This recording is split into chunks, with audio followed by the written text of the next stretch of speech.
Hey guys, what's going on? FY My Pawn here, and welcome back to Pathfinder Wrath of the Righteous. Since we last left off, we went through the Middle District and started to explore the rough vicinity of that area.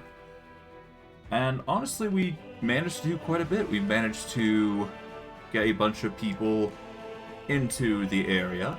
We also managed to procure ourselves, well, a number of useful items. We did a few quests there, here and there.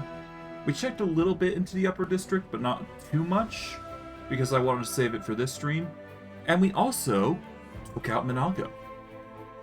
For this stream, what we're going to be doing is we're going to be exploring the Upper District, or at least that is the plan. We're also going to be doing as many quests as we possibly can in preparation for the companion quest lines, because there's going to be a lot of those. But without further ado, let's get into things and see what happens.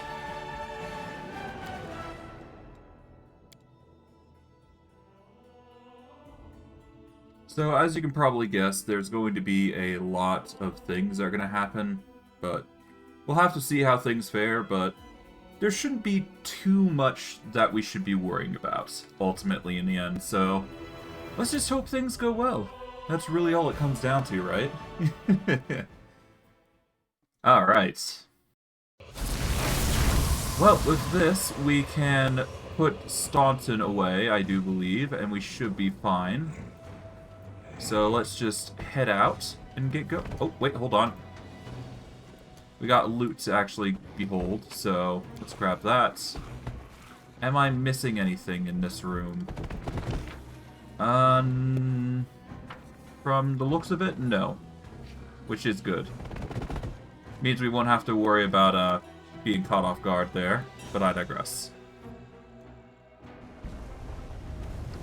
We are immediately going to make our way back to the tavern here by going here.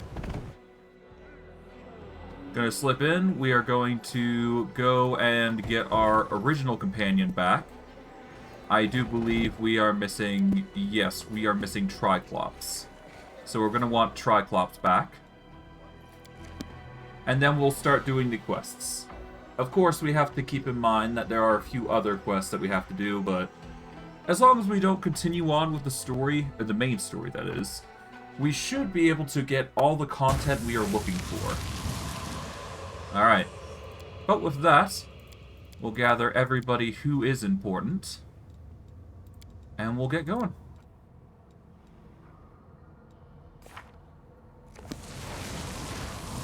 Let's close this. How did we manage that? Okay. No, let's see. What do we want to do here? Okay, so grudges to settle. We could talk to... Well, we're going to need to deal with Shavaro here. So that is something. We can visit Vexelia's mansion, experiencing bliss, which requires us to talk to Zeklex. Okay. The conquest of Alushinyrra. The rumors about the commander are spreading throughout the city.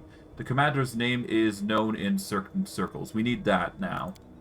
The art of making friends. Secure an audience at the harm of ardent dreams. I see. Try to secure an audience with the city's rulers. Yeah, we should be fine.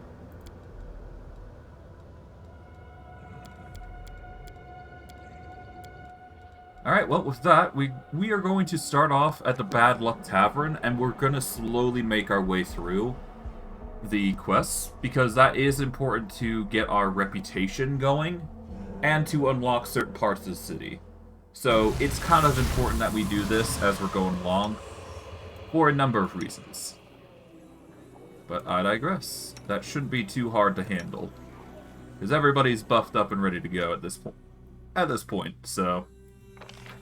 If I recall correctly, and I am quite fond of my memory, what we need to do is we need to go out to this side here in order to get to where we're going.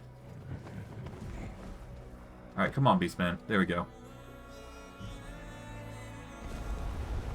But yeah, we need to go across here.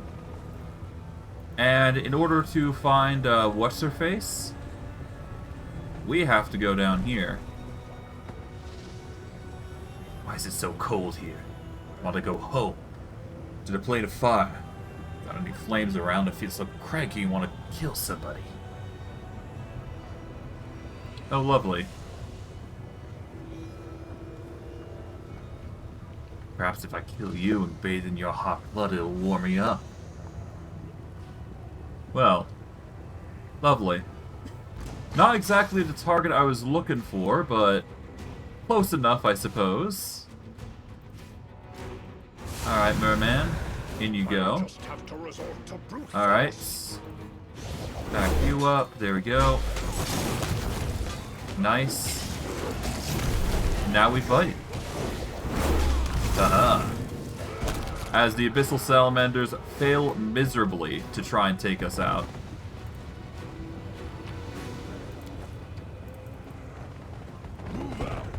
Okay, we want to go down here. And I'm going to be very careful with how I'm doing it. Because there's a very particular way in what we want to do here. Okay, we need to save here specifically.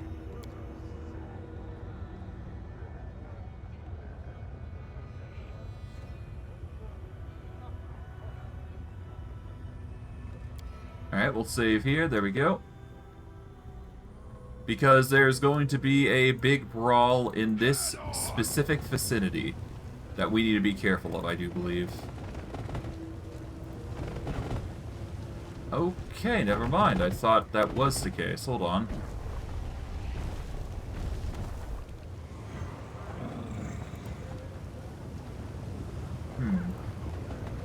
Okay, never mind. I thought they were here. Oh well. Okay, I guess they're not here specifically. I thought they were. Interesting. I guess we'll find out more later on, I guess, right? Alright, let's climb up here.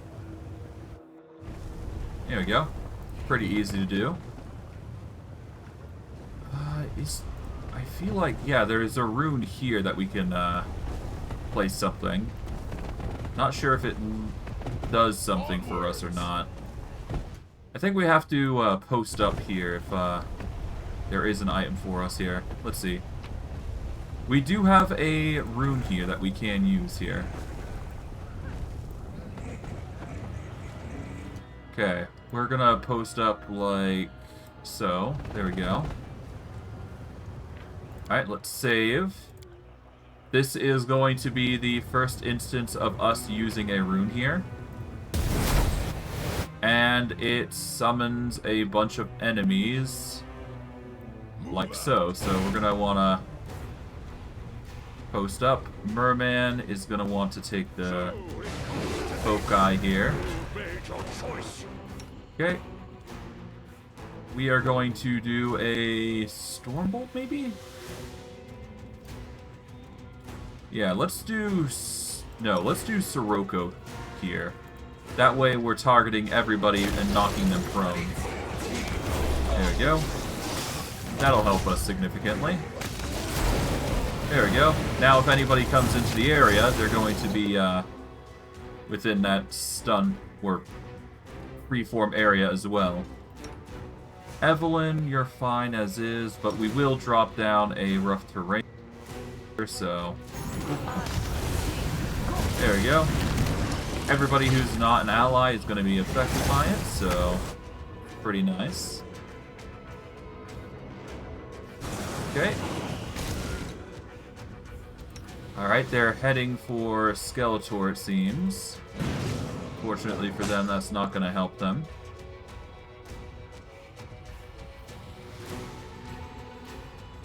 Alright. Laying into them now. Executioner's going ham. Alright. Yeah, they stand no chance here. Nice. Alright, combat is now finished. Alright, let's dispel some things real quick. We're gonna dispel this. Evelyn, do the same. There we go. Done and done. In turn, we get ourselves the Enchanted Rune. And we get some nice items for our troubles, which just ranges from items that are going to be sold, most likely. But yeah, that's a way to get some extra experience if you find those runic locations, that is. So it's worth keeping an eye out for them. That's for sure. Oh, right, we have to go down and we have to go talk with the arena. Right. So we want to go back down again, I do believe. That is my mistake. But shouldn't change much. Should not change a single thing that we're going down.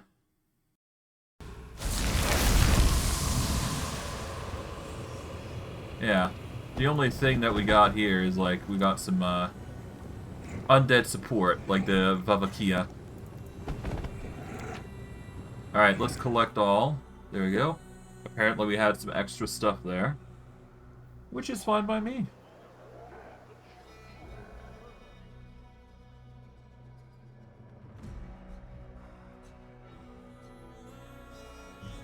Well, whatever. As long as we do this, we should be fine. Okay. Now, that's a tavern. Oh, there appears to be loot here that we can grab. Might as well. Alright. Off we go.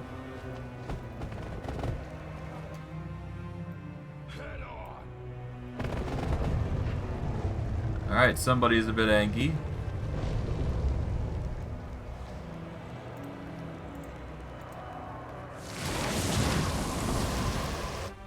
Oh. Oh, that was Triclops changing back into his normal form. We want to change him back into dragon form, naturally.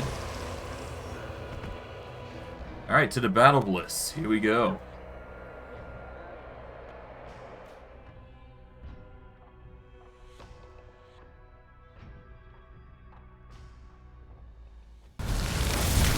Well, time to mutilate in the arena now.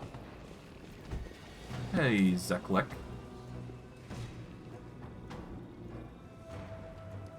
I did what you asked. I brought gladiators for the arena. Zeklek looks glum, and his response lacks enthusiasm. I saw them. They are good fighters, dangerous ones. The audience will love them. And then, of course, there's the Galarians you found. I'll find a use for them, too. The kind of riffraff doesn't last long in the arena, but demons love to watch people from your worlds get ripped to pieces. Turns them on. The tiefling gives you a disappointingly small pouch of gold. I believe this should be more than enough to cover the costs. Are you trying to rip me off? You need to give me more than that. The tiefling grimaces and pulls out a pouch full of gold. His hand moves with slow reluctance, as if trying to overcome some invisible force. I hate to overpay, but fine. I should be with you. While you were away, I made all the arrangements for your next fight. Let me know when you are ready to enter the arena. Ready to enter the arena, then. The steward looks slightly worried, but nods. As you wish. It will be a difficult fight. This opponent is more dangerous than the last one you face, so make sure you are fully prepared before you enter the arena. However, if you do win this fight, you'll be one step closer earning your place in the Andrian League. Who's my opponent? The tiefling pats the bag absent-mindedly. A scrawny paw emerges and holds up 2 fingers. Oh yes, the Flare Twins. A dangerous duo with an impressive number of victories. They have a reputation in the arena, so defeating them will bring you honor and prestige. However, you should remember that their stage name was given to them for a reason. I'm ready. I wish you luck. If you die, greet death with a sweet kiss. Better still, slay all of your opponents and return alive and victorious.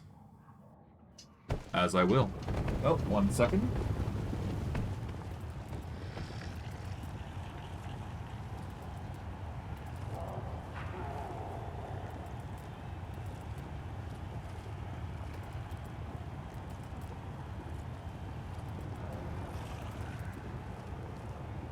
Alright, so I got something to do, so hold on. I need to pause this real quick. I will come back in a moment.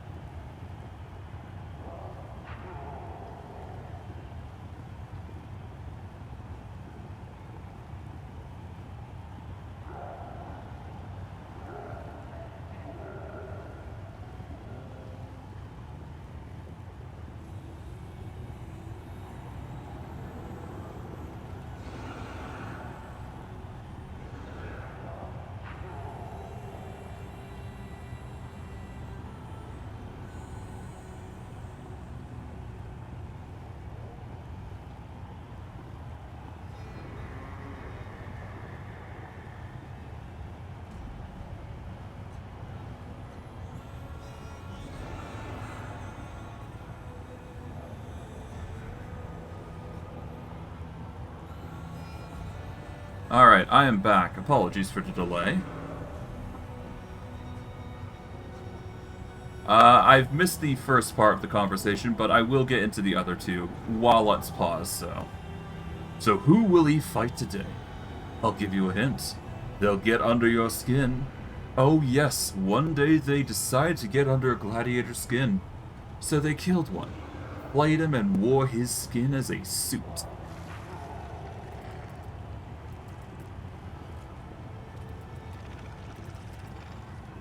Alright, looks like we got some, Iscarians.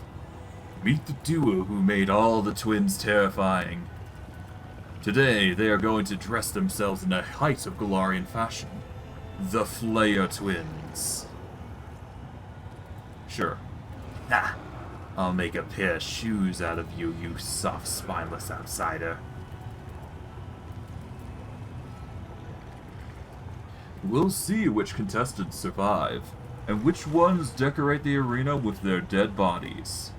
Fighters, commence battle. And thankfully, because we are given the chance to do so, we can actually post up here. Let's move already. And we can get really devastating with the attack. We're going to do a domain of hungry flesh here. Make him regret living. There we go. Domain of the hungry flesh will grapple them, I do believe. So, yeah. Oh. If this were a fair fight, it would have been boring. But Irglemeth will never allow boredom in his arena. Unfortunately for them, that is not enough to handle me. Because obviously, we got potent abilities. You've ruined my clothes. This suit used to be the skin of a respectable demon. Sister! In your memory, I will wear your face as a mask. Sure. I can't see what he's saying, but I assume he's saying something. The Flayer twins are duo no more. It's time to think of a new nickname. Sure. Well, I'll just be thankful Domain of the Hungry Flesh isn't going to affect them too much, so... Yeah. Boom. Alright. Jump there. What a heavy blow to Alushinyrra's fashion scene, but what a magnificent fight. Despite my cunning schemes and despite the extensive experience of his rivals, the victory belongs to the Method Slayer. Alright, let's disable this. Yeah, let's just disable the domain of hungry flesh and start moving on. Okay, apparently Evelyn was just straight up on lava, but whatever, I suppose. Alright, we got the Toxic Wrap, which grants the wearer immunity to acid. It also makes enemies sicken for a D3 of rounds upon landing a sneak attack, unless they pass a Fortitude saving throw. Okay, so poison immunity is pretty nice. The all-around defense. Whenever the wearer of this ring is 10 feet from the companion who wears the same ring, they both gain the effect of back-to-back feat. If they both already have the back-to-back feat, they gain an additional 2 to AC. Interesting. If I recall correctly, the back-to-back feat prevents any AC from coming in. Or it prevents any, what was it? If I recall correctly, the back-to-back feat prevents anybody from getting a flanking bonus on other people. So it's really good if you're going into melee with that feat, but it really depends. I assume this is the same ring, yep. And this is the Armor of Vigilant Sprouts, which, if the wearer is hit by a sneak attack or an attack of opportunity, they become entangled. Oh, interesting. That's actually a pretty decent set of armor, if you exclude the fact that it's only an armor class of 1. But hey, still something, right? Those are some pretty good items. I'm very much a fan of the Toxic Wrap, though, I do believe, as that will just make our sneak attacks even better. This, of course, means that we are going to need to swap out the Call to Violence, I think, if we want to wield that cloak, because the only two people who are going to benefit are Trapjaw and Skeletor, and Skeletor uses more spells than I should really be worrying about. And Call to Violence only focuses those who are enraged anyways, so I think the Toxic Wrap's just better. Plus it gives the Sicken condition, so that's an additional benefit to consider, in addition to the, well, the Sickened, yeah. Immunity to Acid is pretty nice, basically. Okay, whenever the wearer of this ring makes an attack of opportunity, they must make a Fortitude or get knocked down. Also grants a +2 competence bonus on attack and damage rolls with two-handed weapons. This ring is hard to pass up, so I'm going to swap up Enlivening Leadership at this point. So we're going to swap that so we can get a 30 to attack, I do believe. So that's nice. Okay. Somebody is going to need to wear that cloak, though. And I think it's ultimately going to be Evelyn, even though she suffers a little bit of a loss here. But that +2 to attack and damage on Enraged is pretty nice, now that I think about it. Well, if I think about it, anyways. Belt of the Venerated Champion. That is something we wanted to equip, wasn't it? We'll give that to Merman here. Belt of Physical Perfection we'll give to somebody. I'm not sure who, though. Do we want to give anything to Beastman, though? It's tempting. I'll have to give it some thought, but he does have 2 slots of rings that we can give him something, so I might give him something at some point. We'll see, we'll see. Bracers of the Eldritch Scholar is a +6 bracers of knowledge, +6 bracers of armor, I should say, that give Knowledge Arcana and use Magic Device. We don't use ranged attacks with Evelyn. We used... Yeah, we don't use ranged weapons with Evelyn, so I think the Bracers of the Eldritch Scholar is really actually a pretty good item. But then again, I could get her something better. I don't know. I guess for now, it's better than nothing, but... Yeah, we already get a use Magic Device, and... I don't think we get Knowledge Arcana, but I do think we get something close to it anyways. I guess we could give it to Skeletor, but no, he's already got something, so I guess it is actually going to Bismuth. Yeah. I guess Bismuth is going to benefit from it. Helm of Static Discharge. I guess we did not... We haven't given anything to Bismuth yet, so we might as well. Let's give him the Helm of Static Discharge, just in case. I could also give him the Headband of Mental Perfection. Yeah, let's give him that instead. Let's see, what else?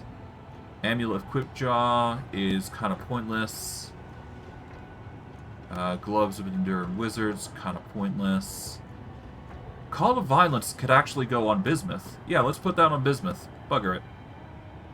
We'll give out the... Yeah, we already got those, so... Abstain from that. Let's see, what else? We got the Belt of Mighty Constitution, which we don't need. Twisted Temptation, no. Misty Cover is not going to help here. Don't need that. Okay, don't need those. Gloves of Dueling. We don't need that. So Carnage is kind of pointless for us right now.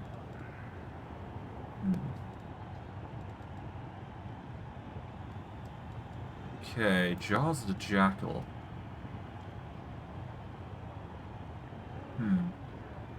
These gauntlets grant the Profane Vigor effect and +2 to bonus to natural armor to all evil creatures summoned by the wearer of these gauntlets. If the wearer summoned a Thanademon, they grant it to greater Profane. Okay, so this is actually technically a buff all the same, so hold on. I guess we give it to the skeleton because he's technically evil, isn't he? So, would it be better than the gloves, the Fencer's Gift? I'd lose out on some damage. But it's a sacrifice I'm willing to make, I think. Yeah, hold on. What are these gloves? These are the Fencer Gift. Yeah, so... Well, what does Profane Vigor give, anyways? A summoned creature gain... Yeah. These gauntlets grant the Profane Vigor effect and +2 to... Okay, all creatures summoned by the creature. Okay. So it has to be summoned by the guy if it's going to be working. Let's see. What else can I give him? I could give the Skeletal Executioner the ring, I suppose. All-around defense. You know what? Let's actually give the all-around defense to the Executioner. That gives me an excuse to put it on, put the other ring on, Merman here. Let's replace the Ring of Neandrian Courage here. And we'll give the Ring of Neandrian Courage, I guess, to the Executioner. It's tempting. I'm not sure.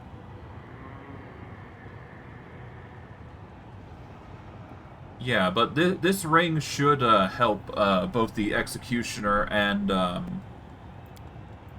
yeah, it should help Merman get an additional 2 AC overall, I do believe. If they both already have the back-to-back feats, then they should get a bonus.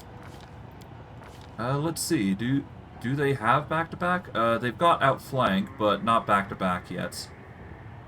Although that isn't stopping me from getting back-to-back with Merman, so that's something for the future. I don't know.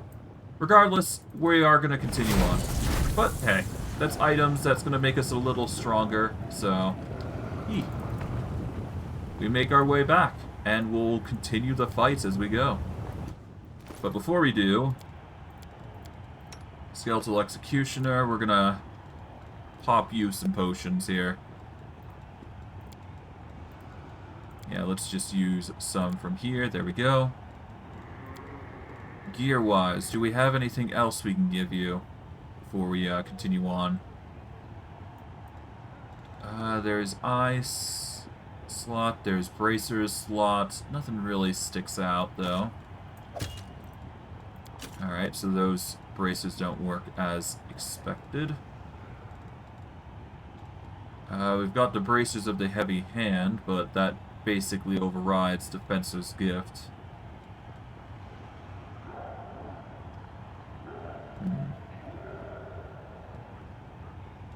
I don't see anything that would, Okay. I could go with the Amulet of Quick Draw to make his initiative faster, I suppose. Because the War Aster Amulet is not going to help him really that much, as far as I'm aware. There is, I'm assuming, more options ahead of us, but yeah, we shouldn't need to worry about that.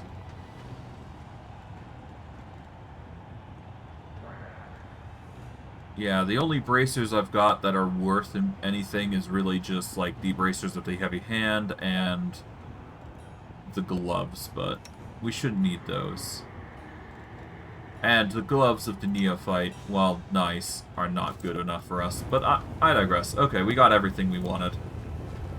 Alright, let's get out, and let's deal with, the consequences here. Alright, let's save here.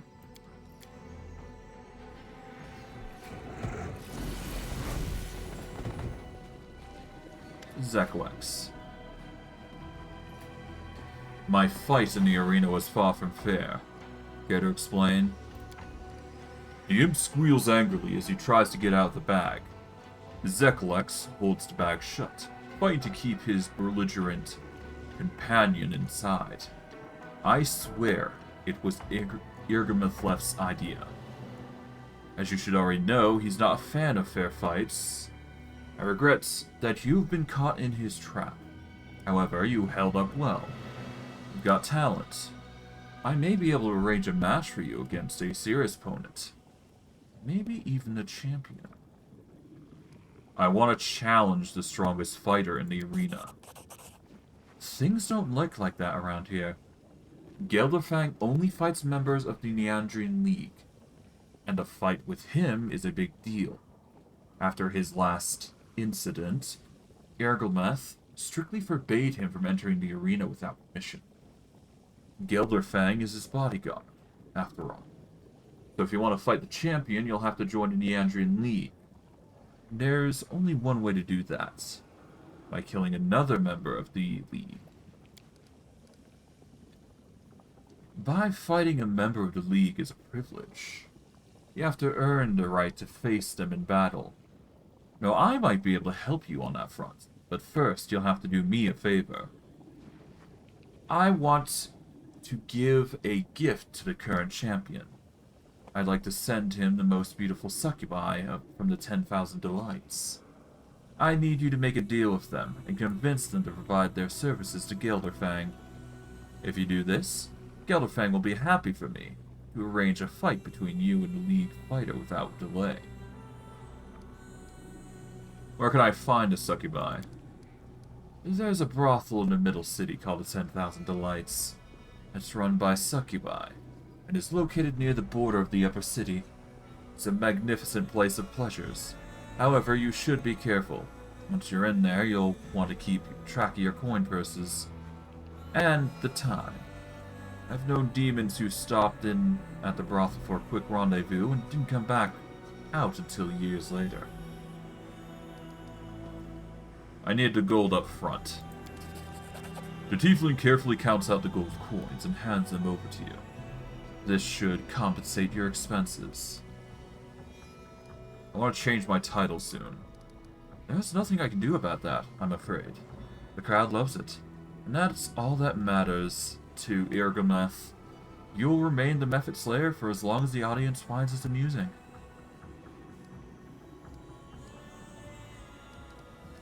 Alright. I guess we're gonna see about that succubi, I suppose.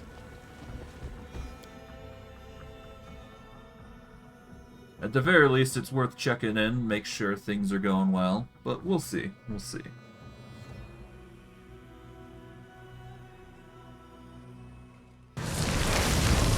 Now,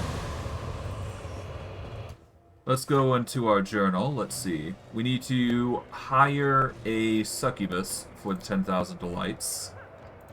We'll go from there. Try to secure an audience with the city's... Yeah, obviously.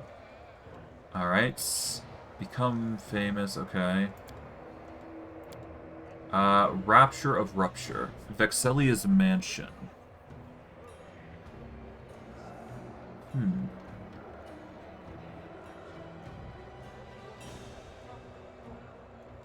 Okay, Traces of Shadow, we'll worry about that later. Grudges to Seto. Talk to Shivaro's successor. Alright, let's go to the middle part of the city then. We can use this to get around, and we go to the 10,000 delights to start with, I'd say. So let's see. There's the Bad Luck Tavern with the Fearless Flirts. Hold on, actually. Let's see. Fearless Flirts.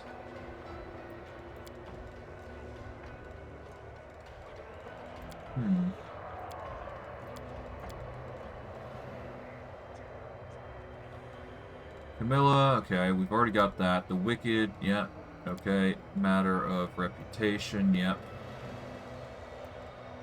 Alright, here's an errand. I guess we'll go check this out. I guess we have to find him in a tavern, so I guess we'll go there. We'll start with the Bad Luck Tavern, then we'll work our way up. How about that? Okay, where is he? He is... Is it Geocot? Yes, it is. Alright, we'll save here then. We'll go talk with him. See what his deal is. The young man sifts through piles of papers scattered across the table in front of him. He jots down notes excitedly, pausing occasionally to take a sip of the nondescript liquid in his mug. As you approach, he looks up from his work and gives you a cheerful smile. Hello, my name is Geocot. I'm a wandering bard, researcher, and scientist. I study both the natural and the unnatural. How can I be of service? Who are you? What do you mean, who? I just told you. Perhaps I was speaking too quietly. Just a moment. He puts a glove puppet dragon on his hand and ventriloquizes in deep booming voice. Geocot! A wandering bard! I'm famous on 3 planes and banned on 4. If you want an autograph, get in line. Why do you have a dragon puppet? Ah, this. The young man holds up his crudely sewn glove puppet. The dragon glares at you with its button eyes. This is for my performances. And for everyday use, too. It's always useful to have a dragon in your pocket. What are you writing? Oh, I'm compiling my notes into a book. It will cause a sensation once it's published. I've been on so many horrible dates. But horrible dates make for great stories. The young man shakes his notebook triumphantly. I've documented them all here. I've dated all kinds of demons, from Abercalundes to Dretches to Glabrezus and Baelors. I'm publishing a complete guide to dating in the abyss. Just you wait. My book will be the subject of conversation on every plane. Dates. With demons. Don't get the wrong idea. I didn't do this because I was desperate for dating partners. I've been conducting research for my book. Can I look through your notes? Of course. Good luck trying to read my handwriting, though. Geocot hands you his notebook. He holds up his glove puppet dragon and ventriloquizes in deep voice. Rejoice, puny mortal. You are about to read the first draft of my future interplanar bestseller. It isn't easy to decipher the bard's handwriting, but you quickly realize that his notes are long, rambling discourses about all sorts of strange topics, from advice on how to take an abracadabra to an art exhibition, to practical suggestions for properly rubbing a Vavakia's snout? Okay. He also recommends that you take Brimrocks to restaurants with spicy cuisine, and Oxmoses to a mud spa resort. It is certainly an unusual collection of romantic hints and tips. So, what do you think? Brilliant idea, right? The young man beams at you. There's only one problem. I'm not very good at titles. A complete guide to dating in the abyss? That sounds too boring. An excellent guide? No, that's not either. Oh, I just can't come up with anything good. Do you have any ideas?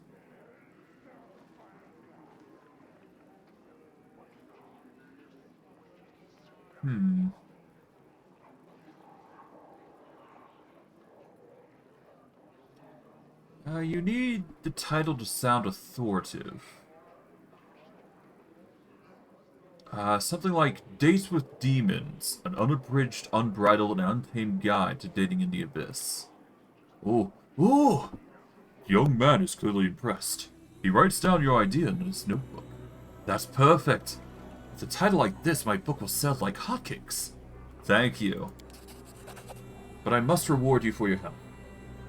What can I give you? Oh, I got an idea.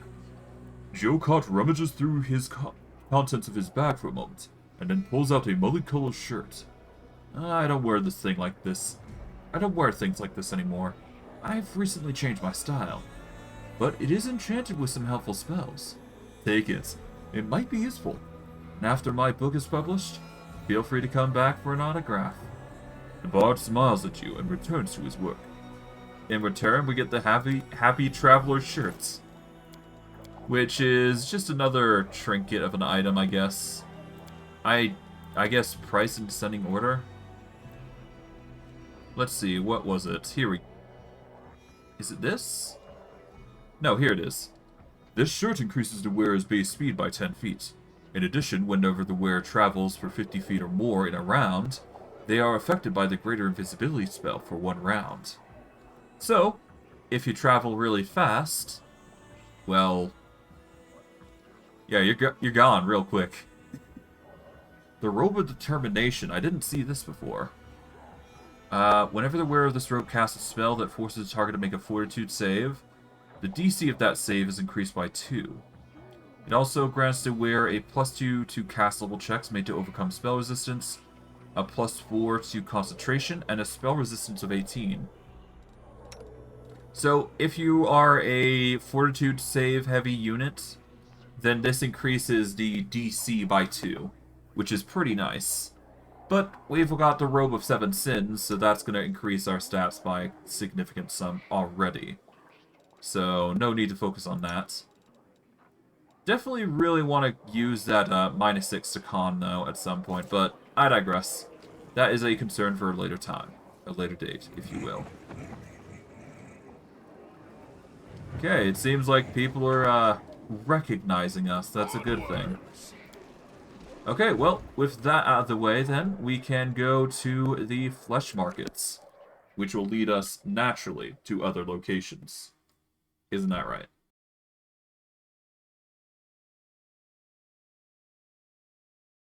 We are going to talk to the new proprietress of the Succubus Den, I suppose, and we'll go from there, I would imagine. Alright, let's see. We want to go over here, so I guess we go to the portal here. And it will get us up a level. Off we go. Here we are. From here, we can go check out this area, I guess, to see if there's anything. It doesn't look like it. But we can go up to here, I suppose. Although, is there anything here? Ah, there's items up there, though. How the heck do we get up there?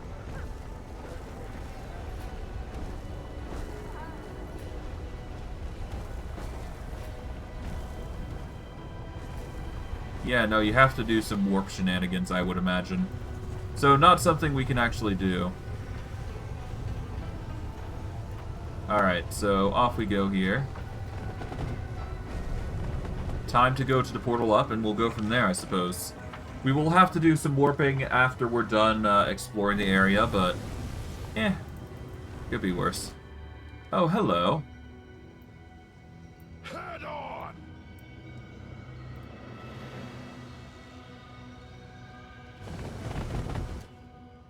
Well, I see. Got some fighting groups here. Let's throw down a spell just to get rid of them.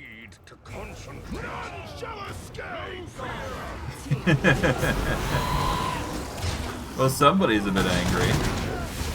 Unfortunately for them, they're not going to survive long enough to handle this. Yeah, there they go. Down and out. Unfortunate, too.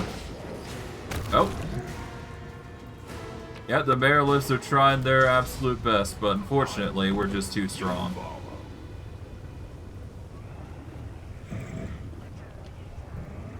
Okay.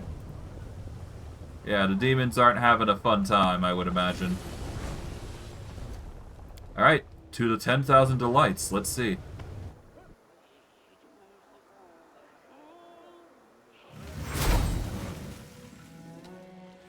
Alrighty. Hello. You are greeted by a succubus whose appearance is striking, to say the least. Her flawless skin, graceful figure, and aristocratic face would have made her a true beauty if not for the terrible flesh scars. A jagged scar runs across her cheek, cutting through her scarlet sensual lips, and under her high cheekbone, her left eye is a grey cataract, surrounded by wounds from some caustic substance. The succubus's wings are tattered rags.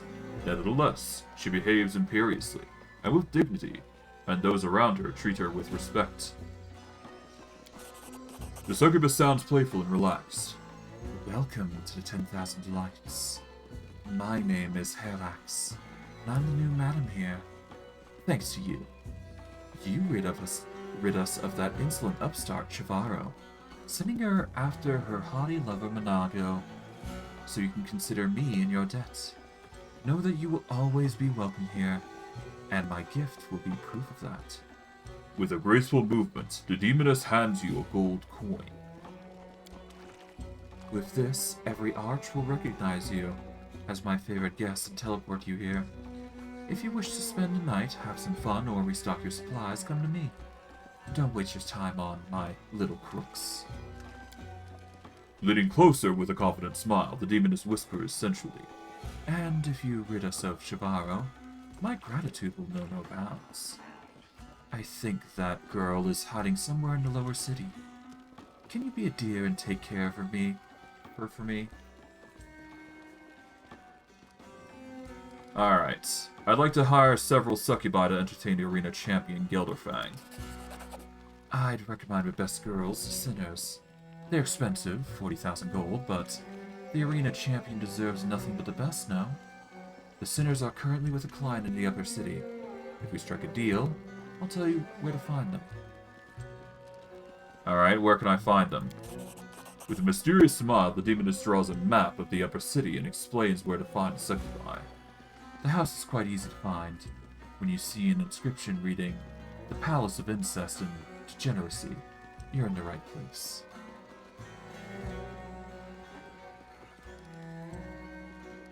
Alright. Do you have anything for sale? Indeed. I have several items that were forgotten here by our clientele. Some of the forgotten items Herax is selling is stained with blood, and 2 of the rings bear the characteristic scratches of being cut off a dead body, along with the fingers. My kind of place. Alright, price in descending order. We've got a ton of fancy little items that we can grab, if we so desire.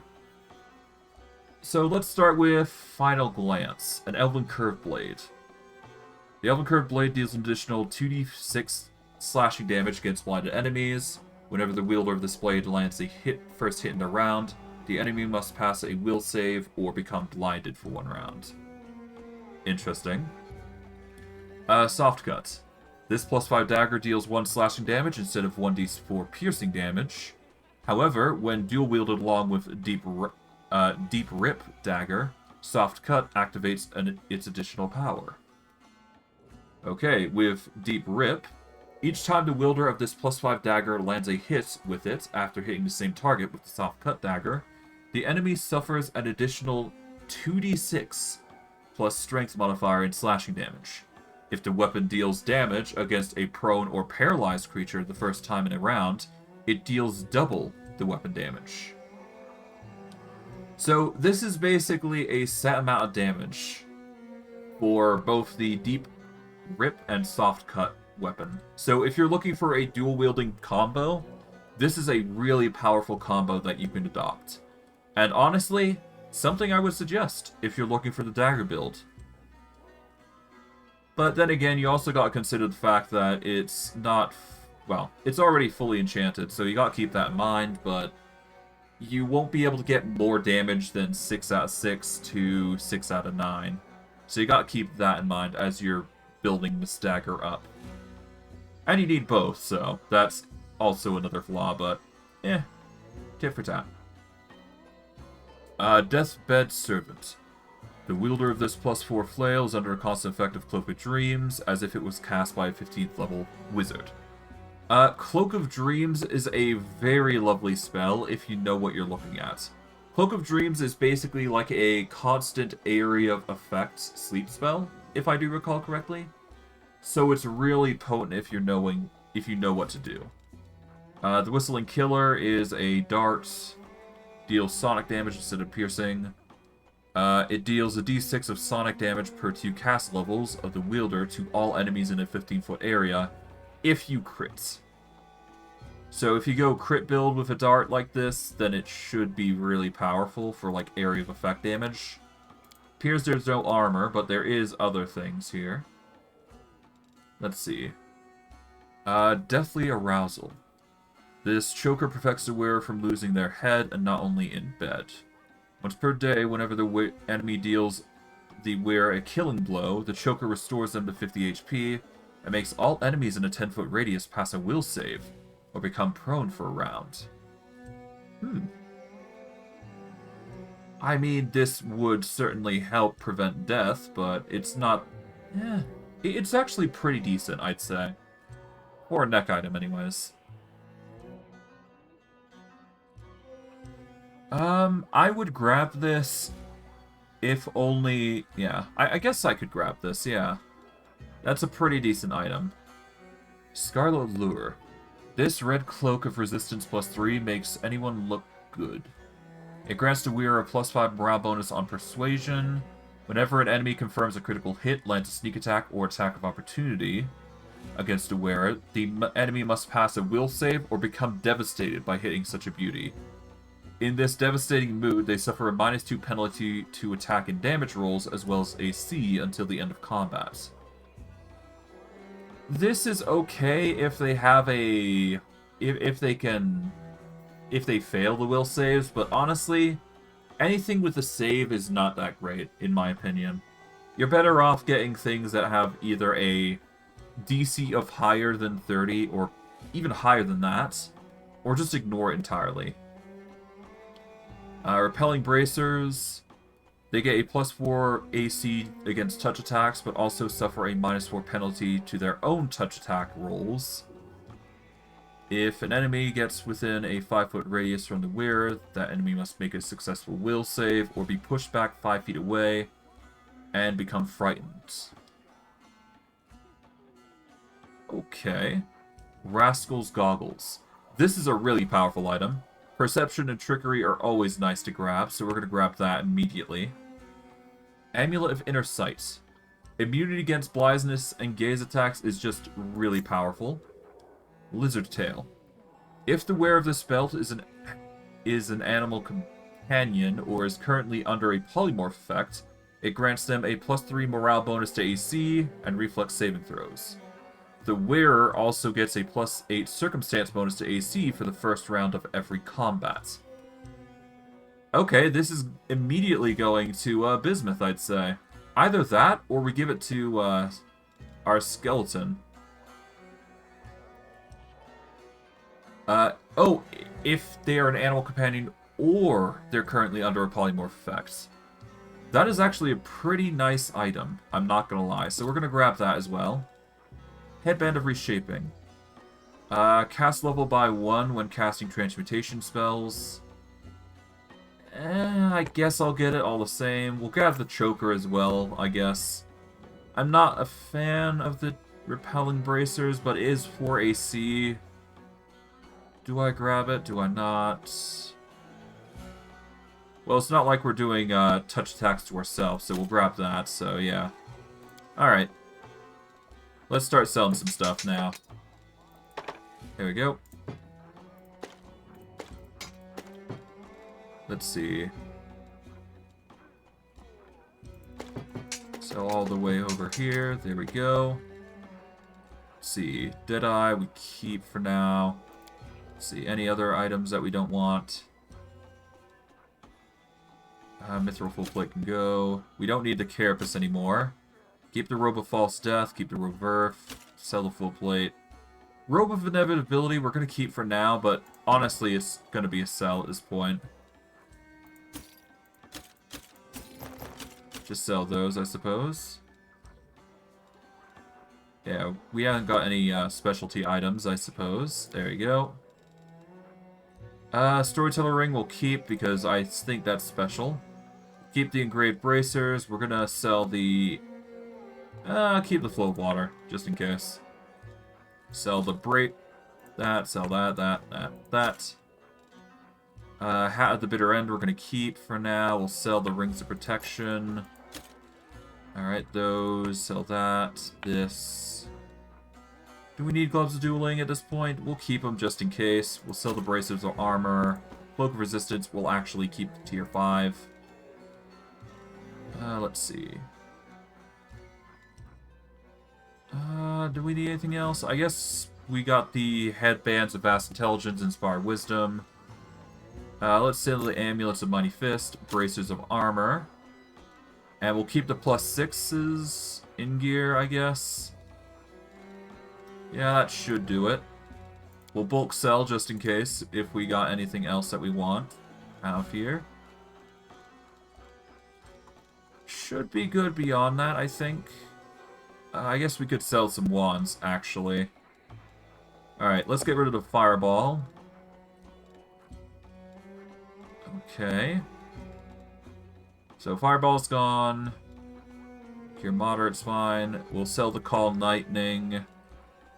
Don't need the tier 2 lockpicker kit because we got tier 5, I do believe. So we'll sell the tier 2. Eridan's Wrath. We are not going to be using Smite Evil, so we're going to sell that. Quiver Cursed Thorns, we'll keep that for now. We need the Inflict Serious Wounds for obvious reasons.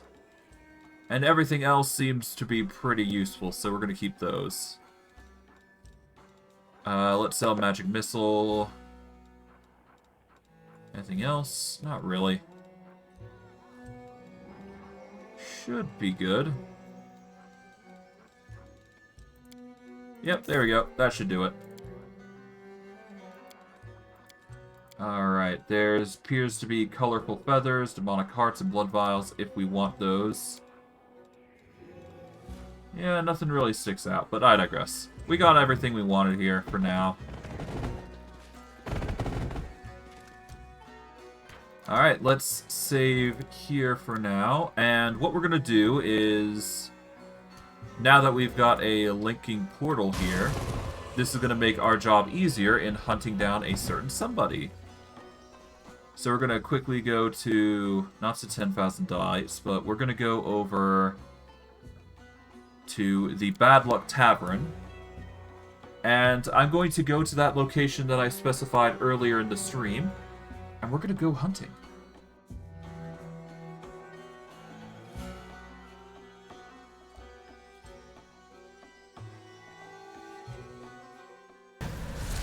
Alright, well, with this, we can now go down here to the outside, and we'll keep going.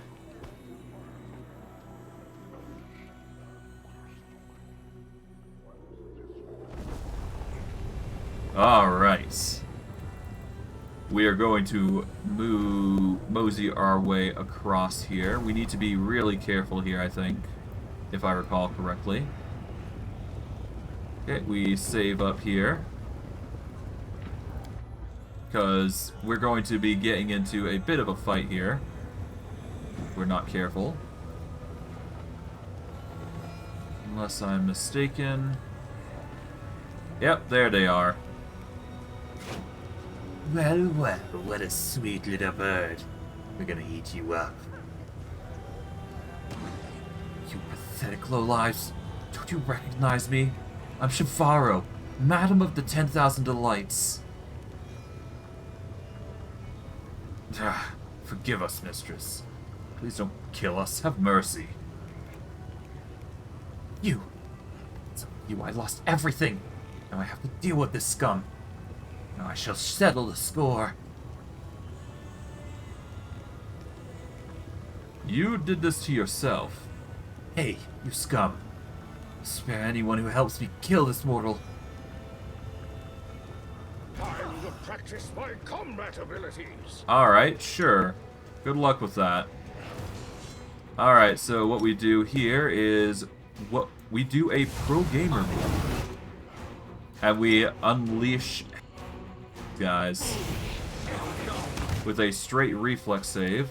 We can deal with Shivaro next. Unfortunately for her, she's going... Oh! Okay. Well, I guess that's a reload. Yeah, no, apparently somebody got a bit too focused there. It's not good.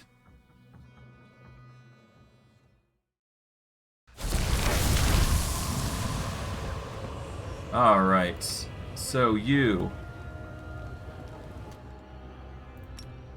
We're going to aim for a Rift of Ruin.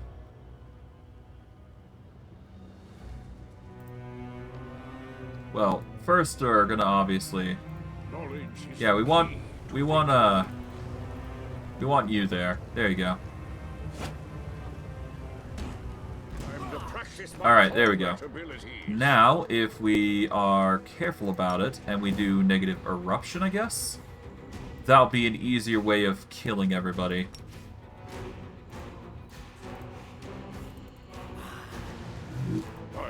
There we go. Evelyn, we want you to go full hog here. And we're going to go for the AoE of rough terrain, I suppose. Oh, hello. There you go. She's not going to have a fun time. Okay. Now, if we do... this, Sirocco, that's going to cause rough terrain. Let's see, Evelyn getting harassed. Alright, we're going to do Death Clutch here. Actually, does she have enough HP to handle this? She's got 488, so we're going to go with Prediction of Failure here. There you go. She's gonna have a rough time with Prediction of Failure. Yeah. I mean, if it works, it works. If it doesn't, it doesn't. A successful will save reduces duration to 1 round, so... She will be permanently shaken and sickened. A successful will save reduces the duration to 1 round a level, so...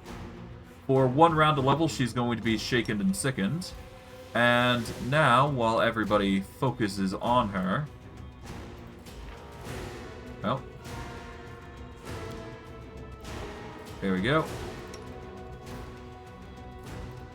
We're going to completely ruin her night by just completely dispelling her. Evelyn is going to make her have a heart attack. Alright, she is gone. Dispel magic is OP now that I think about it. Good to note. Or at least the equivalent of Dispel magic, I should say. But I digress. We got him in the end. That's the important part. Trapjaw got small. Lovely. How did you get small anyways? Okay, I guess he just lost his buff. Or something. Seems I found something nice. Gather that. Alright, let's turn this off. And let's see.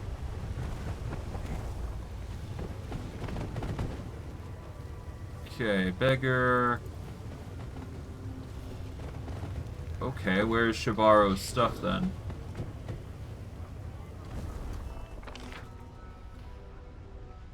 Okay, apparently I found something, but I'm not sure where.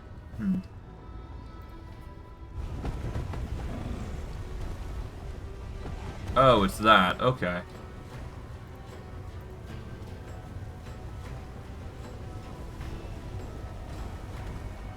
Okay. Well, I'm gonna need a spell to actually go up here anyways.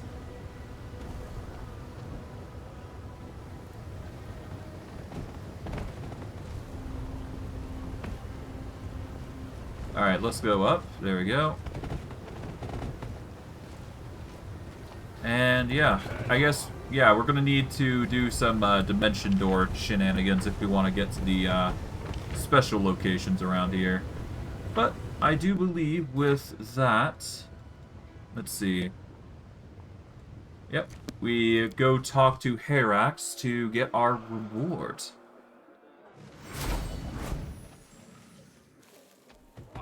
Gonna go over here. We'll go to the 10,000 delights, I suppose, to gather our supplies there.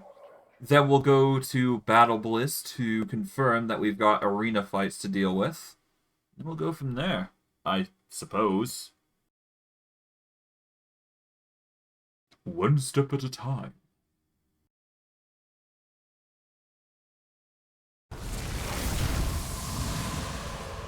Alright, let's talk with Herax then. Herax greets you with a regal gesture. My favorite guest. Welcome to the 10,000 delights. Chavar is dead. Herax's laughter is light and cheerful, as if you were discussing an inconsequential matter, rather than murder. Oh, what excellent news. You are my hero, my knight in shining armor. I have heard it said that on Galarian it is customary for a lady to grant her knight some token as a sign of her affection. Let this remind you of your friend in the 10,000 delights. Headband of the wise negotiator. Alright. I have to go for a moment. Herax's voice turns languid and slightly petulant. You will come back to me soon, won't you? I'll miss you. Don't keep me waiting too long. But we do get a nice little item for ourselves. Price in descending order, as usual. Now, for transformation purposes. +3 to AC and reflex saving throws. And a +8 circumstance bonus to AC for the first round of every combat. Now that is potent. We are going to give this to somebody. I'm just not sure who yet. But it seems like a very potent item. Honestly, it's tempting to even get rid of the belt of physical perfection for this. Because it's so great for AC, reflex. It's just a nice item overall around. It's even a morale bonus now I think about it, so...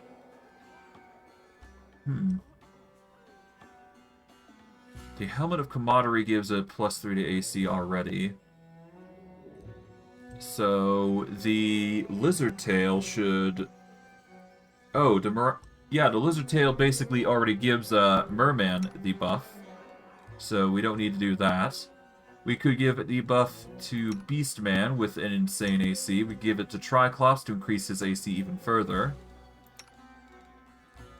But I think the best option out of everybody is honestly Bismuth. He will lose out on some of his stats from the Belt of Physical Perfection.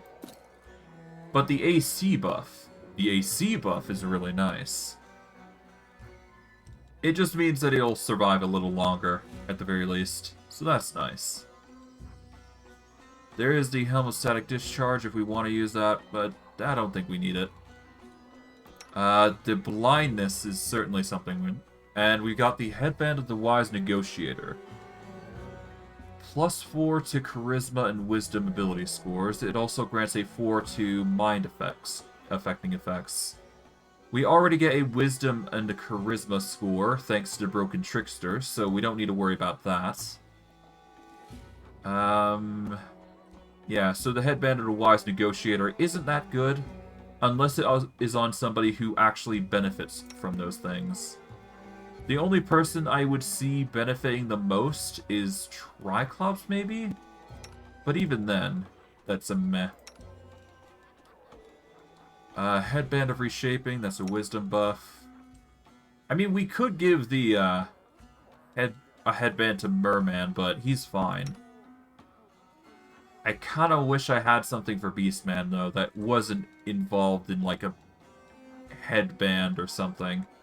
Because that way he can actually use that shape-changing thing, which gives him a bonus to AC, which is really nice.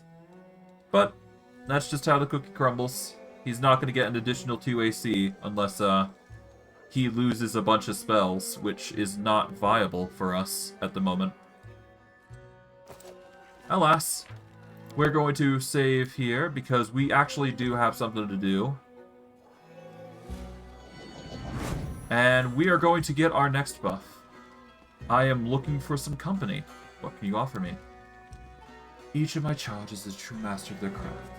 Years of training in a range of arts, from oratory to the intricacies, have turned talented apprentices into artists. No one on any plane can compete with them in the art of pleasing body and soul.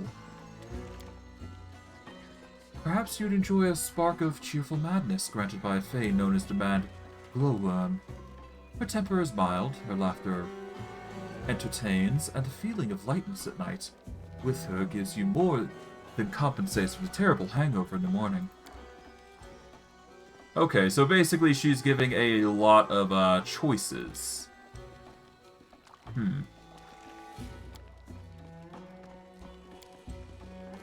Intimacy based on payment is, instead of sincere fondness, makes a mockery of honorable feelings. It will degrade you, not to mention those unfortunate creatures, especially those who trade their bodies under duress.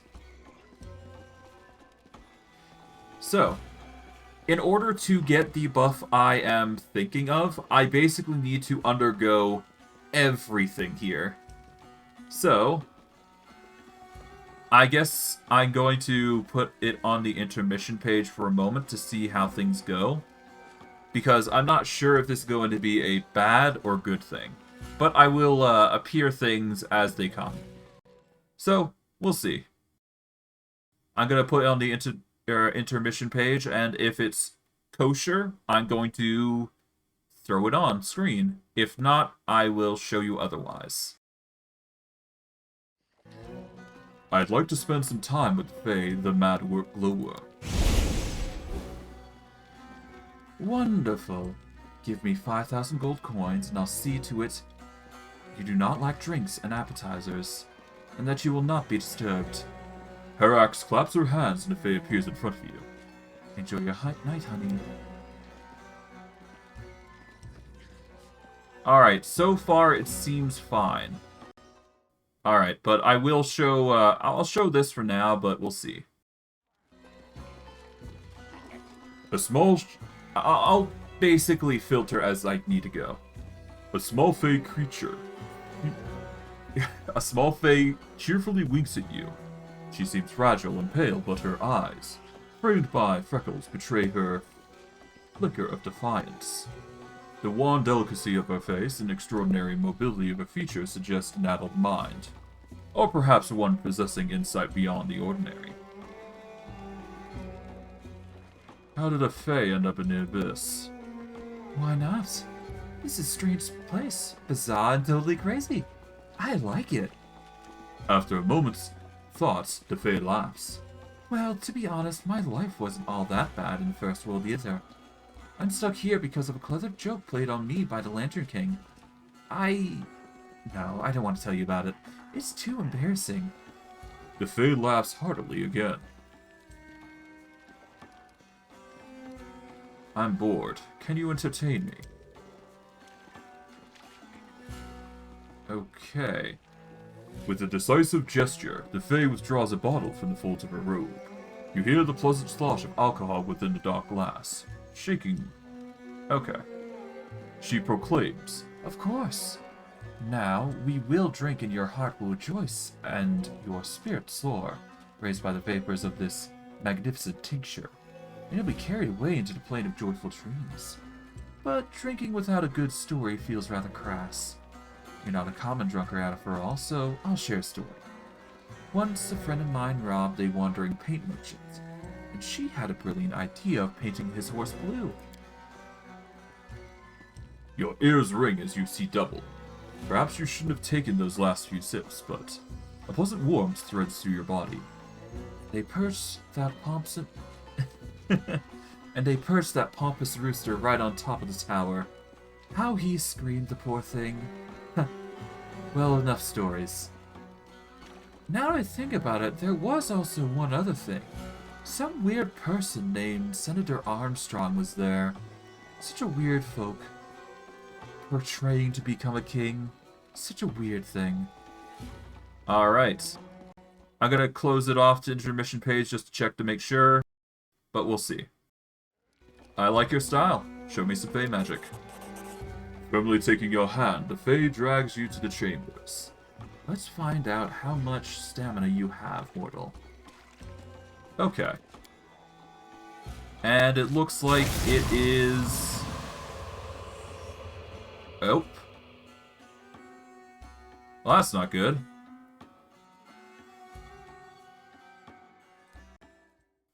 Alright, well, it doesn't seem like there's any bad content, but we'll see. You barely managed to open your eyes. The taste in your mouth is disgusting, and your tongue feels like you've eaten sand. Your body aches, especially in other areas. Your skin is covered in scratches. Trying to raise your head brings only one thing: pain. Total and all-encompassing agony. You must have been gravely injured in battle. Or were you? The Fae, refreshed, smiling, waves at you. The Fae smiles playfully and declares, "You're good. So good you reminded me of the... You reminded me of wonderful things back in the First World. Come back again." My gold is gone. Did you steal it from me? Grinning, the Fae holds your gaze. Consider a little gift from you and me.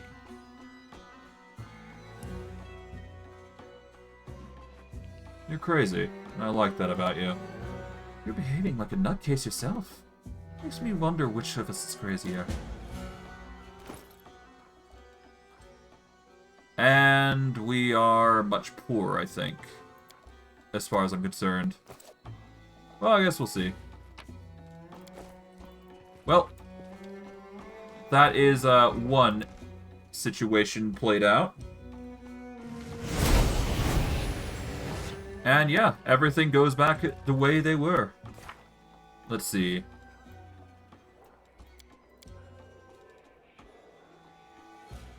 Okay, we need to hire Succubi, yep. I guess we're gonna go through all of these. It doesn't seem like there's bad content. I just have to tame my I just have to tame my words, so that's good. Everything's a fade to black. Alright. Let's go with the Incubus Rokon. Why not? Let's dabble in all. Well, we have to dabble in all of them. With a languid chuckle, Herax run... Okay. As you wish, my sweet. Pay me 4,000 gold coins, and things happen. A snap of Herax's fingers instantly summons the Incubus.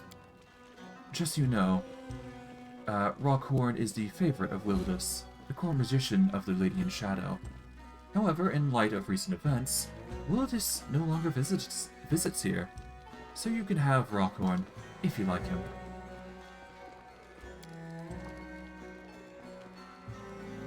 Alright. Hello. Would you like to chat first, or head to the chambers?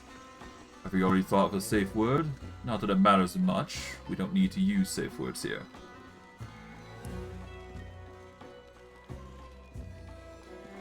You are strong and combative. How did you wind up here instead of in the arena?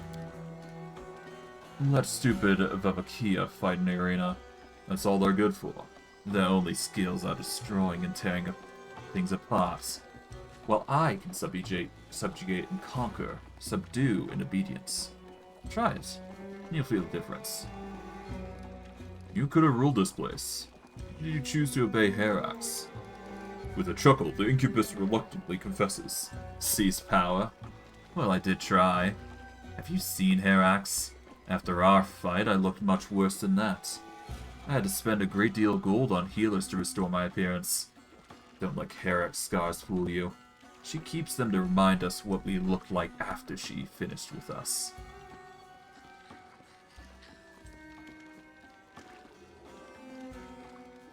Alright. Let's see if you're good as you claim. And we go, and I guess we go. Rockhorn's response is blunt and uncompromising. No need for a room.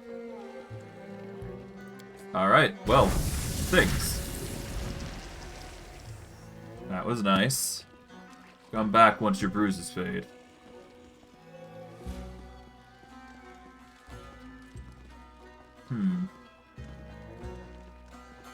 Sure. Well, we no longer need words now, do we? Got to know each other well. Yeah, we did. Well, at the very least, this is a chance to get a ton of conversations covered for when the quests start popping in. Alright, third one. Morvay. Let's do this. Excellent choice. Morvay's attentions usually cost 6,000 gold coins, but she's agreed to spend time with you for a mere 3,000. But take care. I've seen servants carry out those who lost control and had their life force drained to the last drop. Morvay beckons you over. You have returned. Oh, happy day. Okay. What about your romance with Xerix? Morvay laughs. Romance. Next she'll tell me we're in love. Xerix doesn't care what I do as long as we keep playing our favorite game. Only a complete idiot would demand loyalty from a succubus. Time to find out, I guess. Alright. I have the finest wine for you. Not that you'll have the time to drink around me. Sure.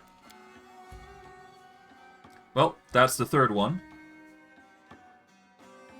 It felt you'd be better than Xerix. Special fire burned inside you. I can't find words to describe it. Why do you keep comparing me to Xerix? Are you trying to drag me into your games? Morvay sighs. You can't be fooled, can you? We could have had so much fun together. Well, everything was great, but now it's time for me to go. Morvay looks at you from under her eyelashes, satisfied. Alright, well, that's another thing. Okay. Well, we're going through them, so clout for that. Alright, now we are running dry on gold slowly but surely, but we'll be fine, I think. Alright, Herax. Last one. Now for you. As to keeper this place, I'm beyond anyone's reach. That's my role. But I'd be happy to chat with you. I hope a pleasant conversation will entertain you and wash away your cares. Alright. Well, that, I think, is it.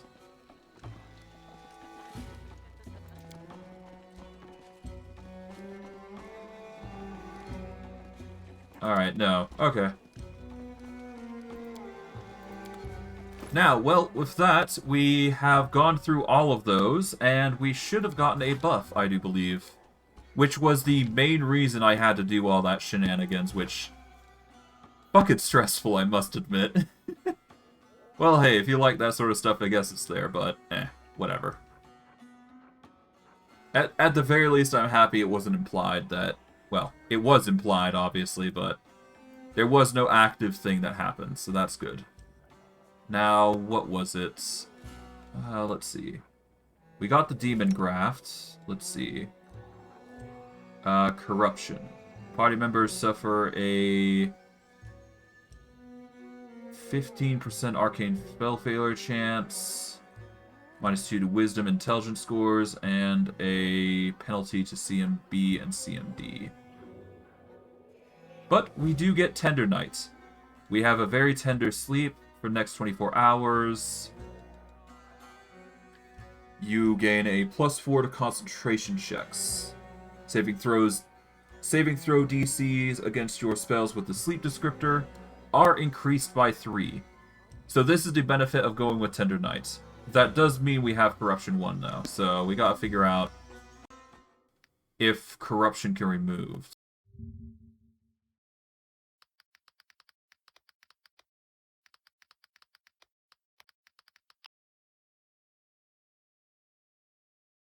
Alright, let's see.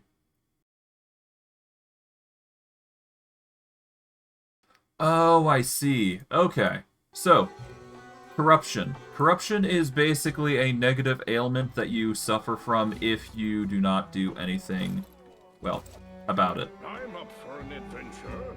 Well, no, it's a negative effect that happens if you do not rest in a protected space, effectively. And yeah, we've been in demonic corruption for a while now, so that's why we're suffering the minuses that we are. Which is not good in a variety of cases. But hey, we're doing what we can. Let's go to Nexus and we'll have a conversation with Social and Woljif, I suppose. And we'll see how things have been faring since our time in the brothel, I guess. Well, entertainment palace, I should say properly.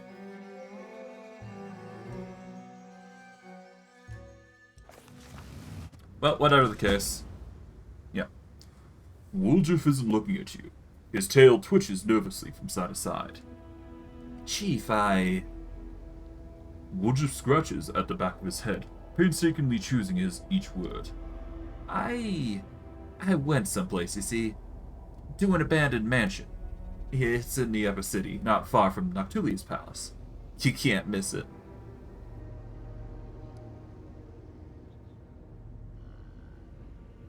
What do you mean you went to an abandoned mansion? Well, I walked. Used my feet. You know, that's how people walk. Woljif shifts his feet back and forth like he's dancing on hot coals. I woke you up. We're not completely strangers, you know. I need this, Chief. I've been thinking a lot here about myself and you. The moon of the abyss, and... Yeah, alright, I'm lying. I didn't think... I tried not to think. Only the shadows started talking to me, and even when I didn't want it to. Told me where to go. Said I needed to come to terms with who I am. But maybe I don't want to understand. Maybe I'm better off being kept in the dark. Woljif takes a small breath. I already know who I am. A poor thief and a loser. Born at the wrong time in the wrong place to the wrong people. But I want to be stronger, you know? I'm used to this... to the moon of the abyss. And if it can give me even more, I'll take it. Otherwise, this ordeal will keep bothering me till the end of my days, and everyone else will keep kicking me around. I know I'm kinda in your gang, your party, and that helps things. But it can't keep going like this forever, you know? Everything's gonna fall apart someday, and that party will fall apart, too. I need this power.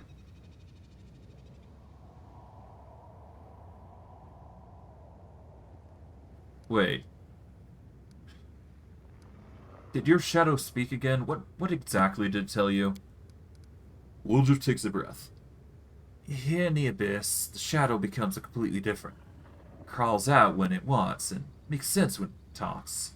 Says I got inheritance, some power that can get rid of Orteal once and for all. I'll get it if I do, and the Yuggoth's old mansion in the upper city, and then there's riches in it, too. I never turned down a chest of gold, you know. Can I speak to your shadow? Yeah, no problem. Woljif concentrates, trying to summon a shadow, but nothing happens. No, it's not working. So my shadow doesn't want to come out. Stubborn as a mule it's gotten, you know. Well, it could be dangerous. I'm coming with you. Woljif's head shoots up. What? Nah, Chief, it's my business. I'll figure it out myself. I just told you because... I don't know why. I wanted to tell you. I already dragged you into this mess with WOTR. Just think of it like an apology, you know? But no more. If you want to come congratulate me once I got my power, you should come. I'll do it myself. I don't want to get used to running away off to someone as soon as I need help. It's not normal.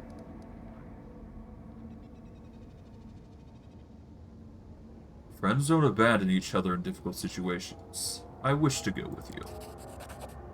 Friends? Come on. Woljif turns away in embarrassment, trying not to grin. You know, I don't believe in stuff like that. Come on, then. If you're so desperate, you can stand and watch. You can act like you're my bodyguard if you want. I don't mind. Well then. Listen. The cleric speaks quietly, yet with an unusual resolve. I found out that there's a trader at the local market. A demon in a black mask. I might be grasping at straws here, but what if he's the same demon that kidnapped Trevor? Let's go there and ask him some questions. A demon in a black mask. What are you gonna do? I don't know. Right now, I only have this unreliable lead and lots of unreasonably high hopes. If this demon really is the one I'm looking for, if he still remembers who brought Trevor, if Trevor is still alive, let's start with a simple conversation. We'll listen to what the demon has to say, then decide what to do next. Are you sure you still want to find Trevor? You may not like what you discover. So Seal looks down. I've long accepted that whatever happened to Trevor couldn't have been good. I still want to know his fate. If he's in prison, I will set him free. If he's dead, I will at least be able to pray for his soul's peaceful rest.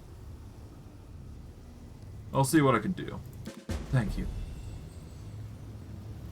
Alright.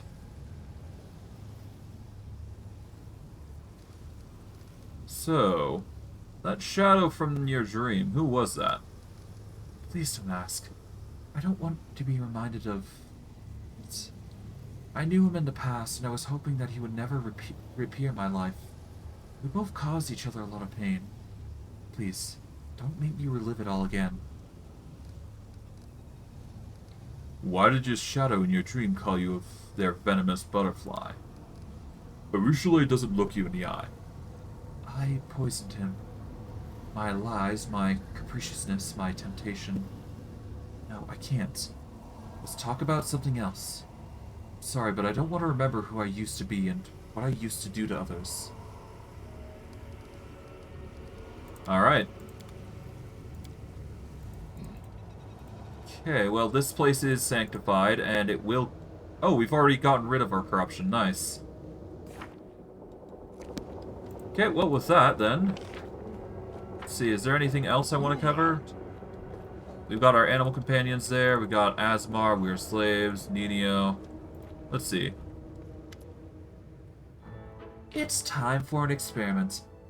I hope these words inspire as much enthusiasm as they do in me. Oh, nice. We can actually see the, we can see cities here. Nice. That's pretty. Okay, what's the experiment about? You see, I've decided, though dared would be a better term, to address an issue, which up till now I have preferred to avoid due to my total ignorance in this sphere. Ninio lowers her head in embarrassment. I realize it's hard to believe, but I, as a person of, let's skip the false modesty, superior intellect, could not know something so simple. But it's never too late to fill in the gaps of one knowledge, right? I'm talking about friendship. To be honest, at first I planned to assign the writing of this article to the encyclopedia, to a co-author of some kind. But then I met you, my loyal follower, and suddenly, I thought I could write it myself. Ninio seems to have reached the limit of her courage, and she looks away. So, you've never had any friends? I see no sense in them. So, you're trying to say that you consider me a friend? You misunderstood me. I don't need friends. I have no desire to spend time on them when I could spend it on new experiments and discoveries. Ninio explains this to you as though she is speaking to a 5-year-old. I just want to learn what it's like to have friends. We're the encyclopedia. Impedia. Nothing more. I realize that you would like to consider me your friend. Who wouldn't? I'm a scientific luminary, after all. So I do apologize for disappointing you. Well, if it needs to be done, let's do it. Let's get started. I'm glad you agreed. Many would have considered my request too personal and refused. It's good that you're above such squeamish sentiments. Here, I've made a list. I based it on my observations of individuals around me and on my personal knowledge of topic, which is, I have to admit, a far more comprehensive. She hands you a crumpled piece of paper. Study it well. We'll start as soon as you're ready.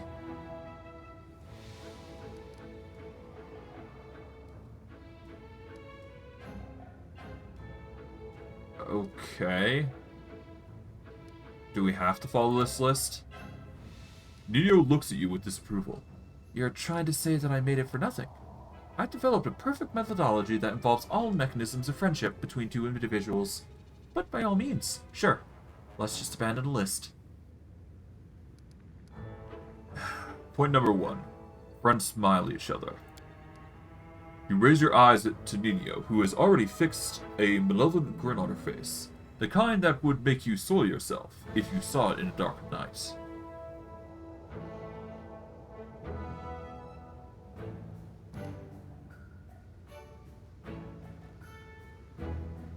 Okay. Let's just say nothing. Smile. Or you must for science.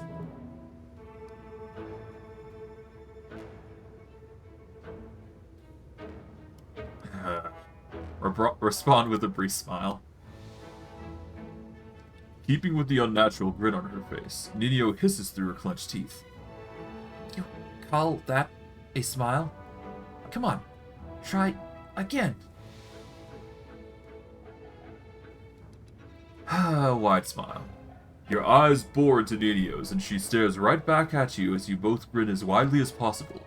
A minute passes in tense silence. She massages her cheeks with her hands. I never imagined being a friend was such an exhausting business. So what's next on the list? Point number 2. Friends gossip about other friends. Oh, I've made some preparations for that. She produces several pieces of paper on her sleeve. Come on, let's get to it. Who are we going to gossip about? Arushale. Excellent choice. So, what do you think of her?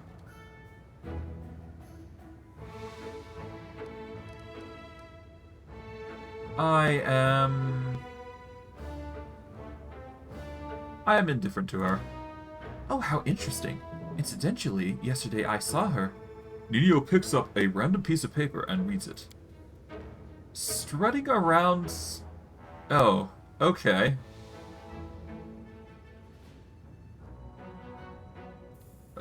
Right, thanks for the info. Truth be told, this whole experiment seems like a sheer stupidity to me. But how can we learn that stupidity is stupid without doing stupid things? We need to finish what we started. She gives you a satisfied nod and stows her paper in her back sleeve. Alright, stage 2 is now complete. What's next on the list? Point number 3. Friends drink alcohol together and say... no longer required? And it says no longer required? Oh, right. I should cross out this point. I wrote this and then I checked the encyclopedia and recalled that I had already conducted that experiment. And judging by the same encyclopedia, and especially by an odd stain on that particular page, it would be unwise, to say the least, to try and repeat it. Point number 4. Friends sometimes argue. A new heap of papers appear in Ninio's hands. You are uninterested and disinterested in this experiment, and you can't even tell the difference between those two words.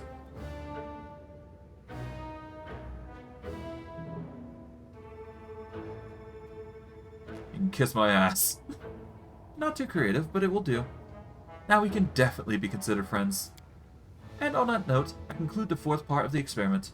What is last on the list? Point number 5. Friends sometimes copulate. Oh, yes, that. Video size. Take off your underwear. What? Now we are going to engage in the act of copulation. Exclusively for the sake of bypassing the main purpose of Words. No, I won't be participating in this. A difficult experiment has ended in a wholly predictable failure. Nino breathes in a sigh of relief. Well, I'll leave it to my future co-author to write the article about friendship. No harm done. Now I have time to answer your questions. Come on, ask away.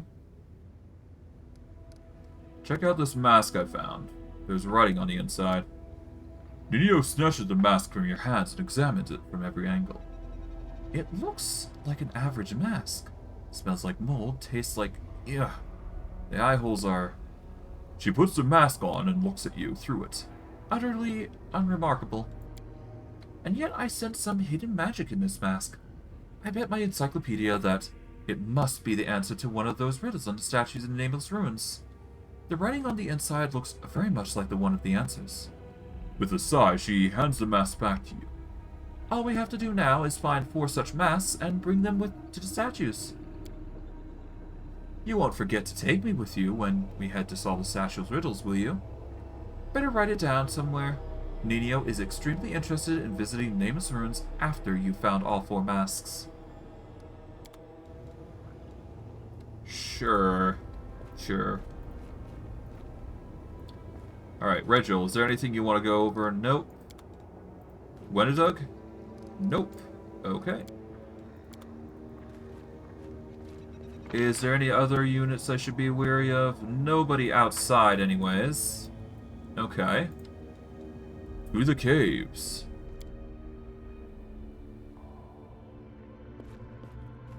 Alright, I guess we check this place out. Alright, Woolgif's there. We've already got Greybore there, okay. Got Ember. Let's see. We've already got Ember talking with... Okay, Sela, let's see. Anything from you? I will learn the way to my sword. I will have faith in the herder. I am the first into battle and the last to leave it. With her eyes half closed, Sela whispers the word of the oath of Imelda's paladins. Trailing off, she opens her eyes and sighs. How did we end up here? Never would have imagined I'd find myself in the abyss. How are you holding up? I'm hanging in there. I don't feel good in this place. The air stinks like something died, and I'm having trouble sleeping. I keep waking up at night. I think I hear something being tortured nearby, pleas and cries echoing towards me. So I wake up and listen. But there's nothing. I keep thinking about everything, praying every day that the souls Sunhammer abducted from the Crusaders weren't brought here. The Abyss will kill them or infect them with its madness, even without the demon's help. Seeing this ocean of evil and injustice before me, it's tearing me apart. So many innocents are held captive here, and torrents of ruinous darkness overflow from this wretched place onto the other planes. My mind is tested to the very limits every day I spend on the Abyss. I know my day helped me hold on to it. Focus on the cause. Right you are. Our cause and our duty is what keeps us from breaking. Alright. But with that, there's Ember, Azamar, Sociel. Alright. Darren, anything from you? Nope. Camilla, nope. Personal chest has absolutely nothing worth the grabbing. We got Zorgies here. Nothing there too crazy. Staunton, how you doing?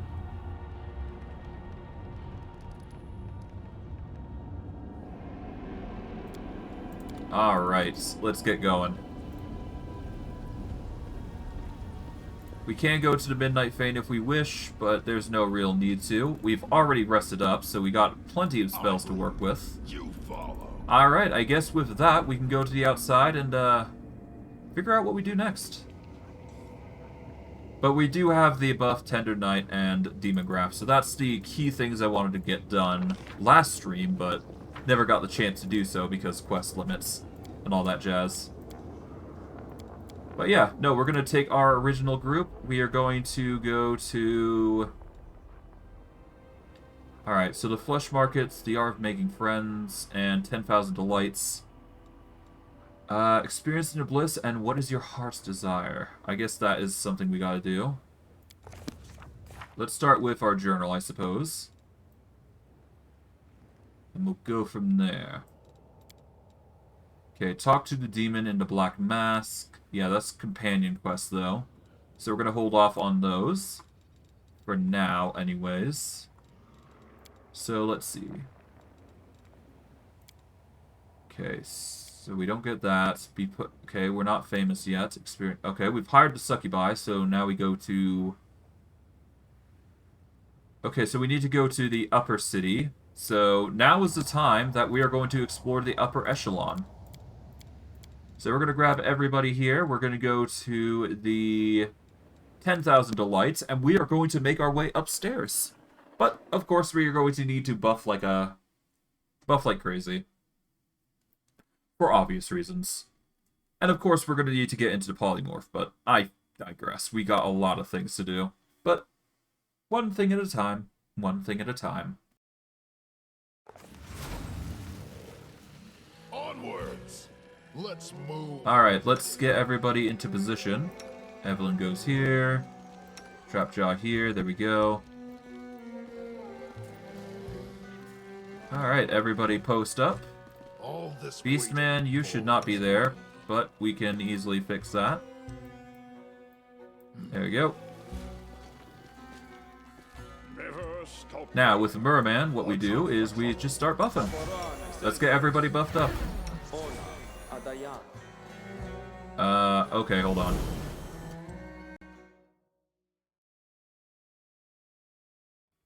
Okay, there we go.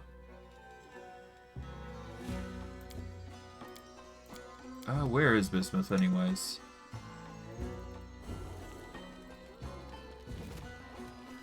Yeah, where is Bismuth, actually? Hold on. Let's go outside for a sec. There we go. We'll buff outside. How about that? I need to concentrate. Okay, there is Bismuth. Okay. So we already buffed up there. Okay. So that is... That's Merman. Now we buff up everybody else. 3, 4, 5, 6. Now we go Skeletal Executioner and Bismuth.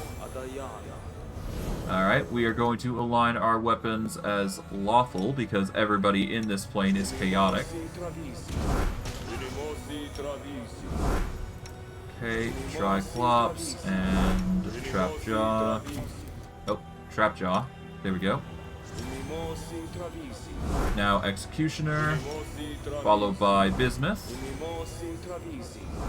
Okay, we get Eagle Splendor here. Okay, so who we give Eagle Splendor to? I guess we give it to Merman. So Merman gets Eagle Splendor just because he can. Effortless Armor as well. We can't cast Find Traps, unfortunately, but that's fine. We then do Bark Skin on himself. And now we buff the ever-living hell out of him. Get every single buff we can. That's the important bit. Okay. Archon Aura. Now we get Vestments, Armor, and Shield. Let's see. We can only get up to 16, so that's a 4. So we get a +4 armor and +4 shield, basically. Let's see, who's got a +4 armor and shield? Okay, no shield on Beastman. +4 armor, that's a +3 Mithril Chain Shirt. We can actually swap out some gear here, actually. Might as well. Let's see. We are going to go with, not the Seasoned Assassin gear. Royal Messenger chain shirts. That gives us a +10 to mobility.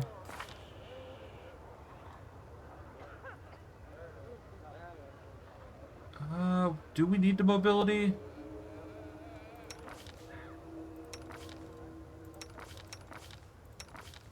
Yes we do, apparently.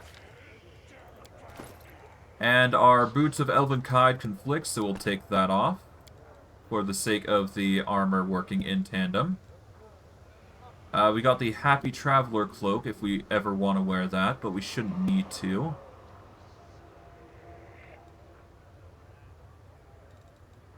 Alright, but yeah, no, we don't need that. Okay, let's see. Flowing half-plate's already there. And I guess we already got the +5 Haramaki, and we got the Haramaki of Divine Guidance, so we don't need armor buffs there. So, let's see. I guess the only other person I can think of is the Skeletal Executioner, which has +3 full plate. Which I could probably swap with something even better, I would imagine. But we'll see.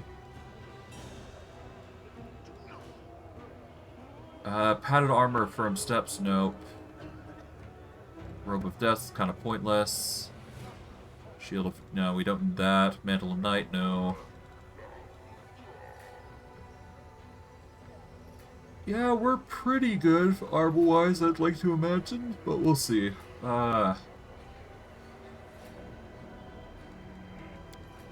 Yeah, no, there's not really anything that he's going to want to use, so... I guess we're buffing up the Skeletal Executioner, and we'll see if the buffs actually apply to... Keep your wits about if you. the person doesn't even have a shield. You imbue a shield with an enchantment bonus of 1 per 4 cast levels. Yeah, so... what if somebody doesn't have a shield? Or they have a unique shield? Well, whatever. The point is, I'll give it to Mermaid for now. I can't really think of anybody else who'd want it, so... we'll just go with that. Alright, protections from every element. Now we give the freedom of movement out. Now, life bubble. Okay, 2, 3, 4, 5, 6, and finally 7 from Bismuth. Now, we can choose to polymorph if we really want to, but I'm not going to. But we will True Sight, Blessing of Mass Resolve, Angelic Aspect comes in, and finally Mind Blank Communal. And then, of course, we go Spell Resistance once we are ready. Alright, so we are going to start with Frightful Aspect here for Beastman. Ah, I should have waited until after. Whatever. I might have to load that. God dang it. Well, hopefully he'll be fine. We'll see. Let's see, does he resist? He does not for Bark Skin. Alright, Triclops, Trapjaw, Executioner, and Bismuth. Magic Fang. Will that work? Yes, it does. Okay. Magic Fang on Trapjaw, Triclops, and Bismuth. Alright. Animal Aspect, Gorilla. Alright. Feather Step Mass. Echolocation. Alright, now we get freedom of movement for everybody else. Starting with the casters. Now for Bismuth and Executioner. There we go. Animal Growth for Bismuth. Cast Grace Mass. Stone Skin Communal. Full strength mass. Owl's wisdom mass. Alright, legendary proportions for everybody.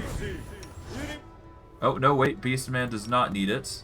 So we give that to Triclops. And we give the last one to Trapjaw there. There we go. We activate Sea Mantle here. And now we transform into an animal or something. Let's see, we can get... Alright, so we don't want that. Let's see.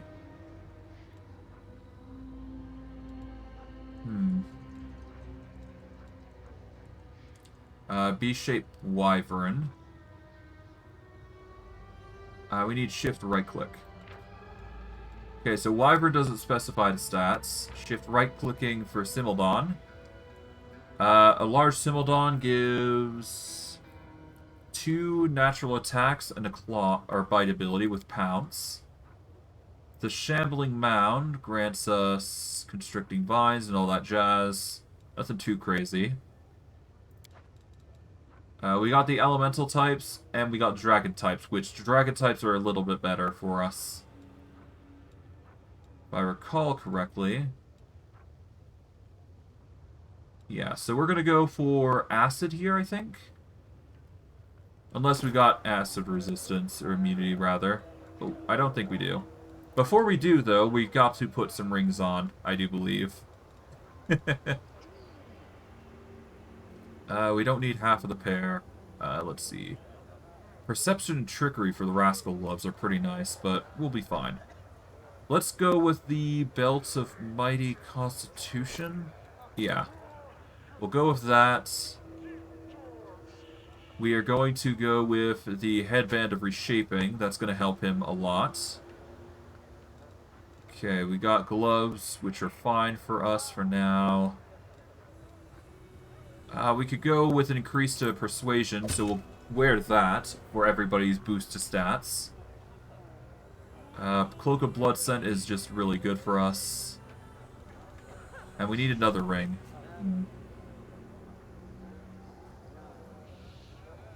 Well, I mean, the natural choice would be the Neandrian Courage, right? Because that'll give us an additional 8 attack of opportunity and extra speed. It's just nice. Amulet of Inner Sight, pretty good. Headband of the Wise Negotiator, tempting but not required here. I really would prefer a Shapeshifter Helm, but we don't get that luxury. Okay, anything else that I want to cover? Not really, gear-wise. Yeah, we should be fine. Okay, well, with that, we should be good there. Alright, let's polymorph into a black dragon, tier 3. There we go. We should move.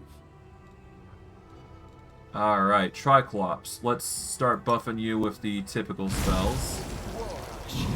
Alright, Expeditious Retreat, Mirror Image, Effortless Armor, Greater Magic Weapon. Right. We're not going to equip those. We'll leave you with those. Okay. Let's move on to you. Greater Vital Strike is still viable. Alright. Now we start buffing everybody. Alright, so start with buffing everybody who's gonna polymorph. Adventures await. We do not want to polymorph with Triclops here. Because actually, we can get Skeletor to polymorph, I believe, if I'm not mistaken. Although getting him into a dragon form is better, so we'll do that. Bugger it. Quick. Alright, Evelyn. Alright, Mage Armor, Mage Armor, Mage Armor. Yes. Alright, now for Mage Armor for herself and Skeletor. Yes. Alright, Fine Traps, Deadly Poison Communal, Yes. Death Ward for everybody.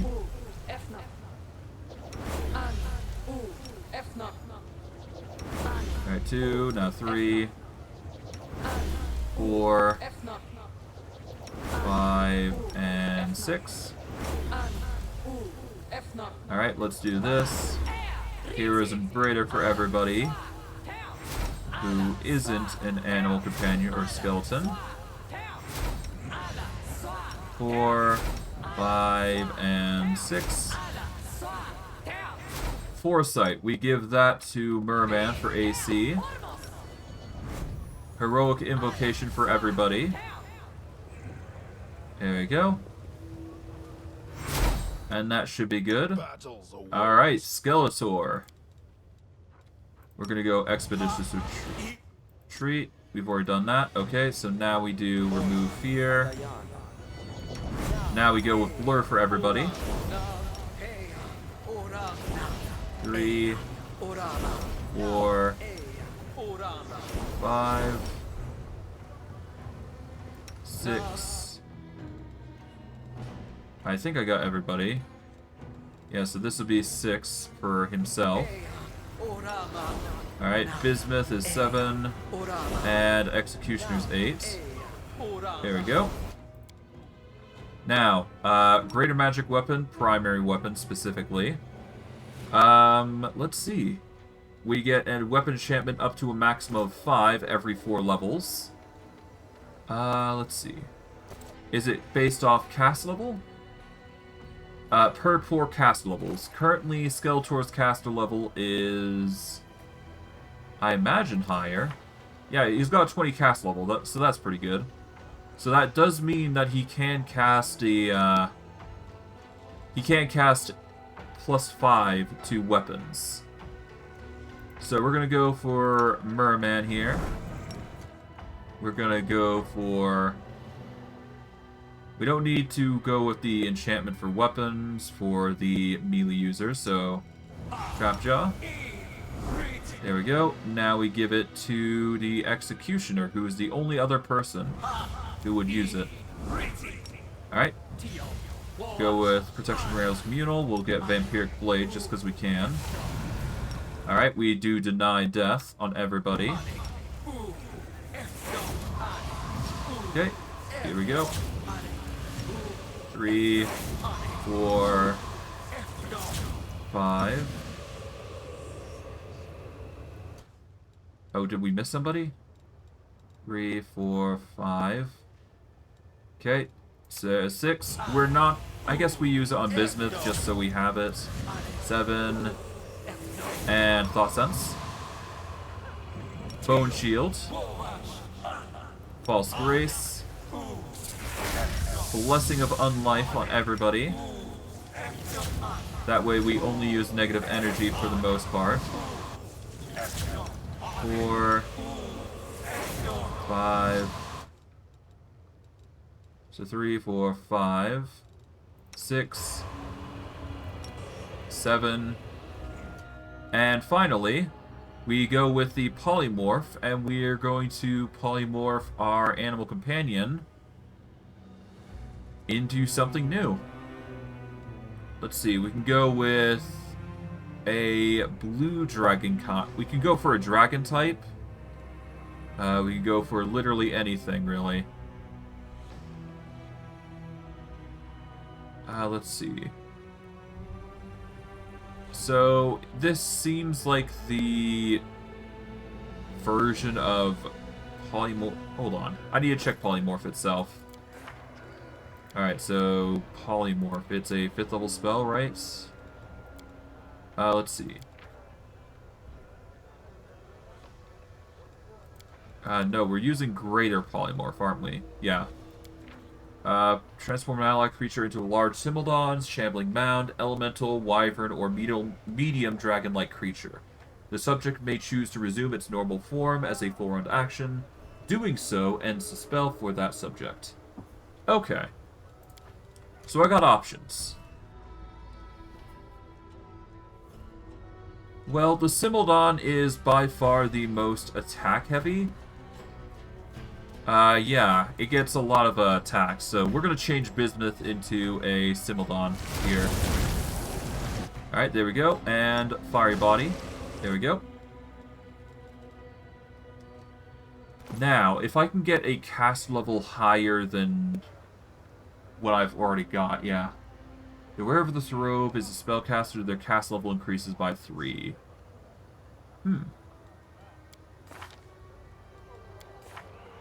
Okay, currently we've got a cast level. We're treated as a level 20 sorcerer. Okay.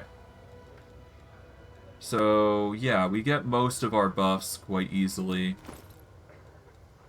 Alright, so with the Robe of Seven Sins, our cast level increases by 3. With the Cloak of Carnage, the DC increases... We still need something that increases our cast level slightly higher. If we can get 2 more cast level, we can ultimately cast whatever the heck we want. Let's see. General Ballad, no.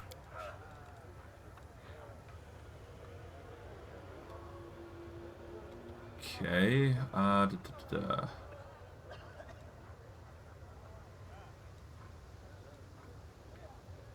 Oh, right, we got the equipment here. I forgot the chance to actually put this on Triclops. That perception and trickery would have been fantastic for him. Yeah. Having the Perfector perception and trickery would have been a nice addition. It would have gotten rid of the Conman ring, ultimately, which is a nice addition, but I digress. I've already changed. It's no big deal. Alright. What is on the agenda today? Right, so we've got to get the succubi themselves. We've got a few bits of loot here and there that we can snag if we're lucky. But otherwise, it really depends on us. No, we're gonna go up. We're gonna go up the floor. We're gonna go to the higher echelon of the 10,000 Delights, and we'll check things there. See how things fare. Okay. Go up to here. A large demon god in a chain collar stands by an inconspicuous door, toying with a miniature magic wand. He addresses you with a frown, though his voice is polite. Can I help you? What's behind that door? The Upper City. Our guests often use this door, as they are far too important to be seen on the streets of Middle City. That magic toy you're holding, is it some sort of weapon? The demon looks at the wand with disgust. Some weapon. Is it a teleportation wand? Shavaro had grown concerned about security recently. She said something had happened and we should expect unwanted guests. She ordered guards to arm themselves with these things and to toss any troublemakers on the street at the first hint of danger. Since then, I no longer take pleasure in my job. No more crushing heads, no more gutting. Who are these guests who got Shavaro so scared, I wonder? What's that collar around your neck? That's none of your business. The collar clanks ominously and grows a little tighter. The demon gulps, frightened, and his tone becomes more polite. We call them politeness collars. Shavaro ordered all the guards to wear them. If we're rude to the guests or allow them to break the rules, the collars start to tighten until we're decapitated. I want to go through that door. Feel free to do just that. You're not riffraff. The door was made for people like you. The guard forces out a polite grin. As it should. As should it be.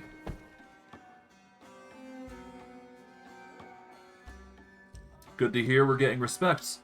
And now we are currently in the upper echelon of the Upper District for Alushinyrra, which is where most of the more important figures within the Demon Realm stand, which is pretty cool. We're making our way through the ranks in just a matter of a few days, more or less. Probably less, mainly, but yeah. We're getting places. That's the important thing. Alright, let's see. What do we got here? Got a bunch of stuff just hanging around. I guess we go this way, see what we got. Bunch of commoners, guards here. Heard you were in the flesh markets recently. Bought yourself a couple of people, huh? Your star must really be on the rise. I want to go through. The demon gives you a bored look, then shrugs. Go on in, then. You're clearly not a gut snipe. You look too respectable. I heard your name before, so why not? Good. Now we can access that place whenever we want, if we wish to go from the upper echelons of the place or lower. But ultimately, it depends on us. Okay, seems like things are going well.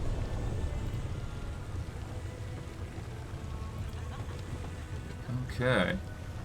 Yeah, seems people are starting to talk about us, apparently. Which, I guess in hindsight, is a good thing. The more people that talk about this, the better. The tree is growing straight out of the lava, apparently with no trouble at all. Then again, it's clearly no ordinary tree. Blood oozes from scratches on its bark, and the buds on its branches reek of rotten meat. And no kidding. Alright. Onwards! What's going on here? From behind a pile of expensive rugs and neatly wrapped boxes with a clinking of fragile things inside, you hear a very, very loud whisper. An oddly faint, familiar stage whisper. Grandma Grelton, my horn is falling off. Calm down, let me fix it. Alright, whose foot did I just step on? And whose chest spikes keep catching on my fake tail? Grandma, don't push me. Let me just glue that horn myself.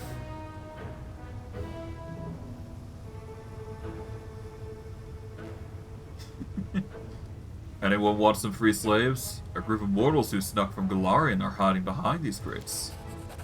Alarm! We've been spotted! Micah, read the scroll now. What scroll? The one I gave you in case of emergency.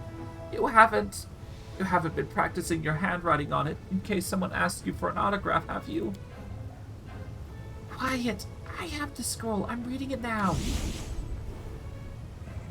Welp, at least they got out, I guess. What are you looking at? Okay, sure. I think they were already caught to begin with. Oh well. Not my business. It's not like they saw me or anything, after all. But hey, who knows, right? Oh, there's loot here. Grab that while we can.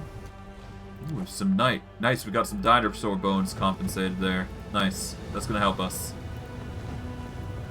Okay, we got plenty of stuff to look forward to, but nothing too crazy here just yet. Anything on this side? Aside from the, yeah.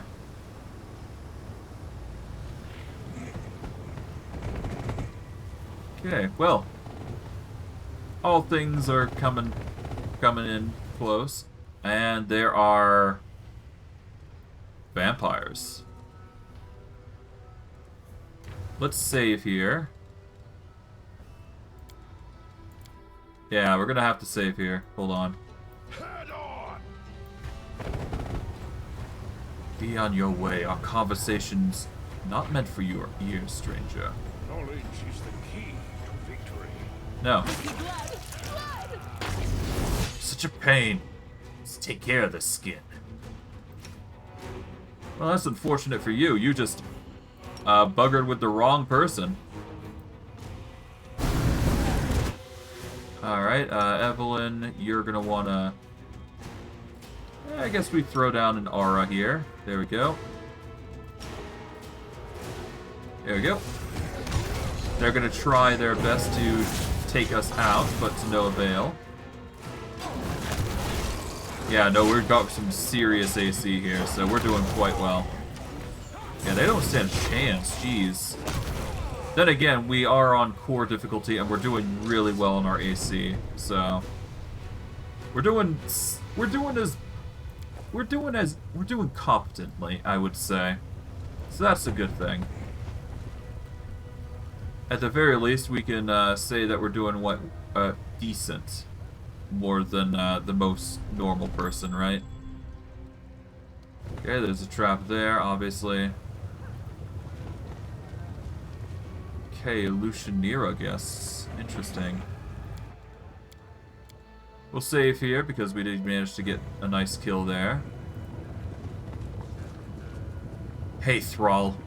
Enough slacking and eavesdropping. I'm up for an adventure. An arrogant aristocrat, huh?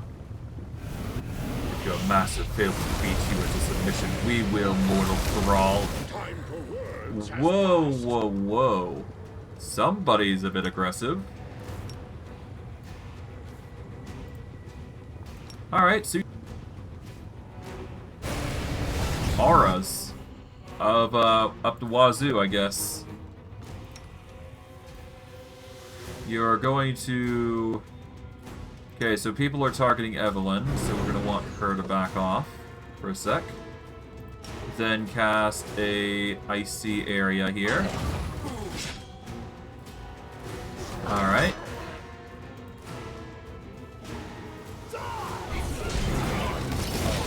Oh, jeez. Okay, there goes one of us.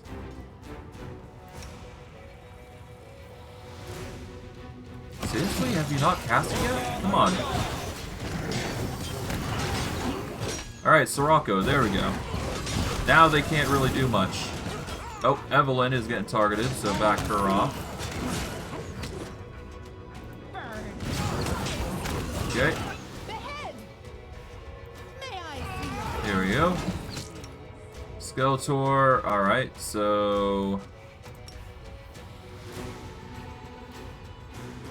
let's get some healing in for everybody. Negative energy buff. Nice. Alright. Arrogant aristocrats are done, dealt with. Alright, I think the only problem is Sirocco has a long casting time, so it's really only good if you're initiating it, I think. But I digress. We did manage to do quite a bit, so that's fine. Alright, let's gather everything we can. Managed to do quite a bit looting here. Alright, let's get some healing in. Let's see. What do we got? We've got a ton of shields. Let's do the... we got no cure lights. Oh, we do have cure light potions, so we'll use those, I suppose. There we go. Healed up to full. Perfect. Alright, well, that's pretty nice, I'd say. Okay, we can't go through there. So, yeah. No, the only other thing now is really just, getting to other places like, this. Well, it's fine. I am in no rush currently to deal with these things, so... Onwards. okay, is there anything here? Nope. Alright. I guess we go over to here then. Portal down. And we're gonna check out this little hole here, I suppose. Unless we're gonna get stopped here. Yeah, let's save here. And let's go to... well, hold on, let's see. Rapture of Rupture. We need to go to the Palace of Degeneracy in the Upper City. Where is that? It's up there. Okay. We're gonna hold off on the Rapture of Rupture for now.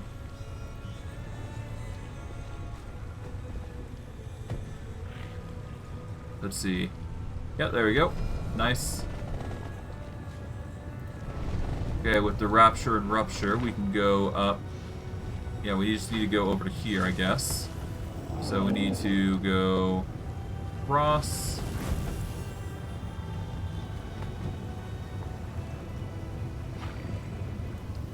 Okay, and from there, I guess we go down to the portal here. We'll go from there. Let's see. What's this? The Lady in Shadow does not hesitate to remind her subjects who truly reigns over the Midnight Isles. I see. I guess that is something, huh? Okay, anything around here? There is apparently a bunch of mercenaries here. Island, you fall. Let's reorganize a little bit.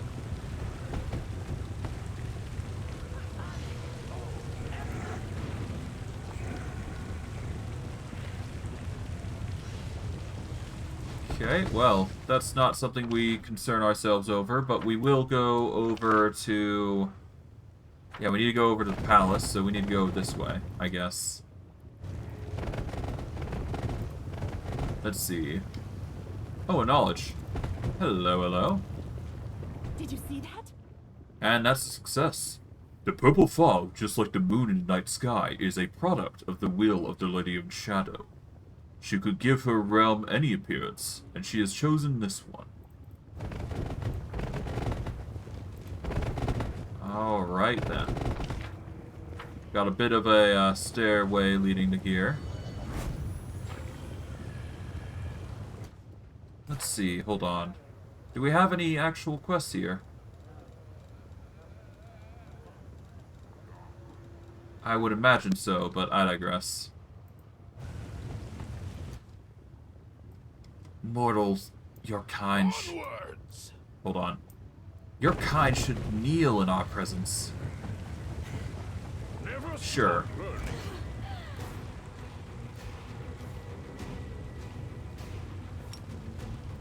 Okay, there we go, I guess. They're gonna start attacking Merman.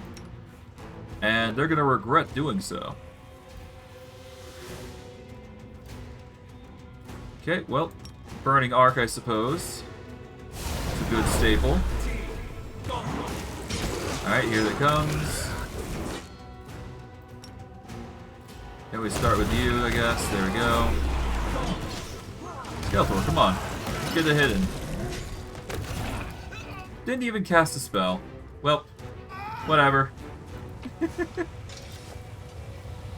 I'm not complaining. It just means we get more to work with. A vampire sharpshooter. Require my counsel. Man, these guys are very aggressive, but then again, it is the Abyss, so whatever have you, right? Save here.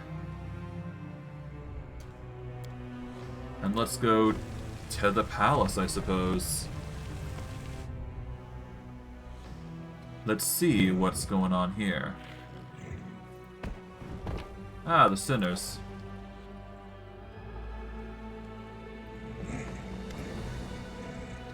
One of the succubi give you a sharp smile. She scoops up another handful of gold and carefully tucks it away in her pockets. What do you want? I hope this sleazebag wasn't a friend of yours. Think carefully before you answer. The succubus nods towards the mauled corpse. Who are you and what are you doing here? The succubus glances at her companions and gives you a sly smile. We are the delightful and deadly succubi of the 10,000 Delights. I'm sure you've heard of us. And this was one of our clients. This man was enthusiastic in bed, but stingy with his purse. So stingy, in fact. The girls and I decided it would be just easier to kill him, take his money. The succubus pouts slightly, throwing a resentful glance at Demon's remains.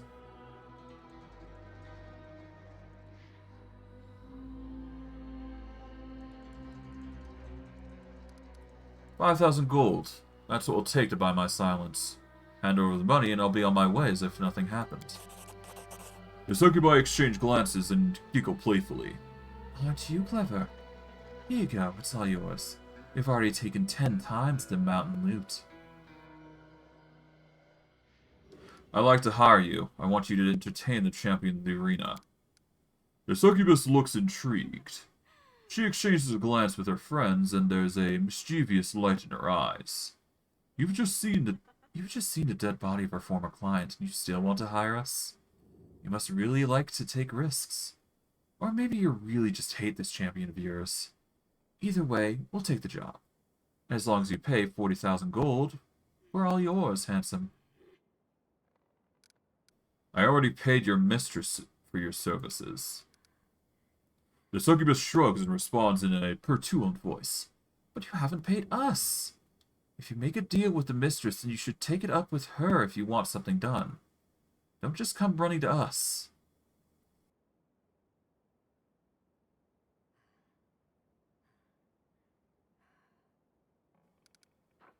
Stop trying to take advantage of me. It won't end well. The succubus chuckles, but eyes you wearily. You're not one to be trifled with, are you? We love such stern clients. Fine. We'll make sure the mistress pays us what we're owed. But we'll deal with that later. Right now, it's time for us to get to work. See you at the Battlebliss. Let's find out if the champion is as good as they say. Sure. Sure. Well, whatever the case, we get what we came here for, so... Oh, there's a trap. Lovely. I need to concentrate. Alright, the trap is there, so we're gonna quickly disarm that, I guess. Alright, anything around here that's worth noting? Not really. Yeah, it's a pretty tight room. There was just a trap, so... whatever. Benefit to our experience gain, at least. We'll save here, and that is the Battlebliss handled, I would imagine. But there's plenty more for us to explore up here, so we're going to check this out in earnest. At least to a little bit degree. The House of Wicked Knowledge. Do we need to go here? Hold on. I do believe there's companion quests involving it, the House of Wicked Knowledge. Let's see. Abandoned Mansion. Okay, the brothel, okay. Arrange a meeting with Noctulia. Visit Willowdus's manor. Or mansion with Greyboar. It's called the House of Wicked Knowledge. Okay. So this is the house that we're looking for Greyboar, it seems. So that is something to keep in mind as we're going along here. Onwards. Okay, we've got a... Oh, we've got a puzzle here. Lovely. We'll address that in a moment. For now, though... Oh, one sec. We will have somebody open this. Grab that. Alright, nothing around here, aside from the commoner and all that jazz, but I digress. Alright, let's pop this open.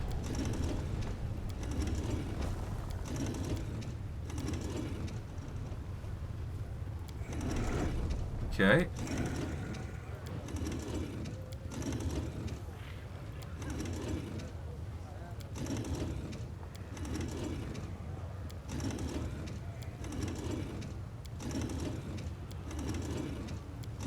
Alright. I think I almost got it, didn't I? I just buggered it. There we go. That's 2. Alright, no, let's get you all in a nice row. We'll get Skeletor to go forward, I guess.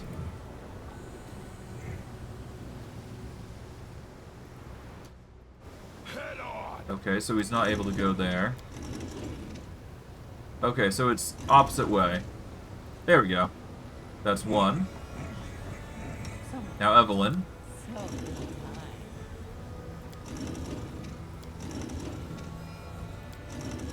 Okay.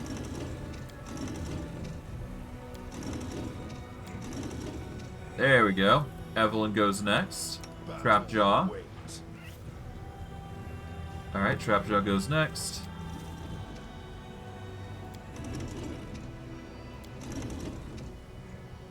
Alright.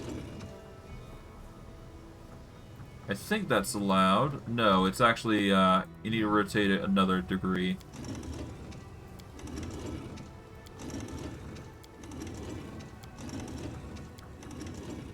Okay. Just rotate it all the way, I guess.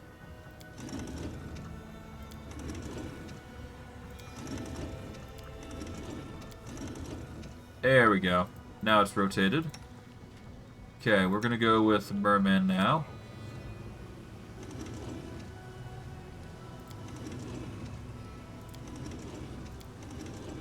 Okay, all the way forward.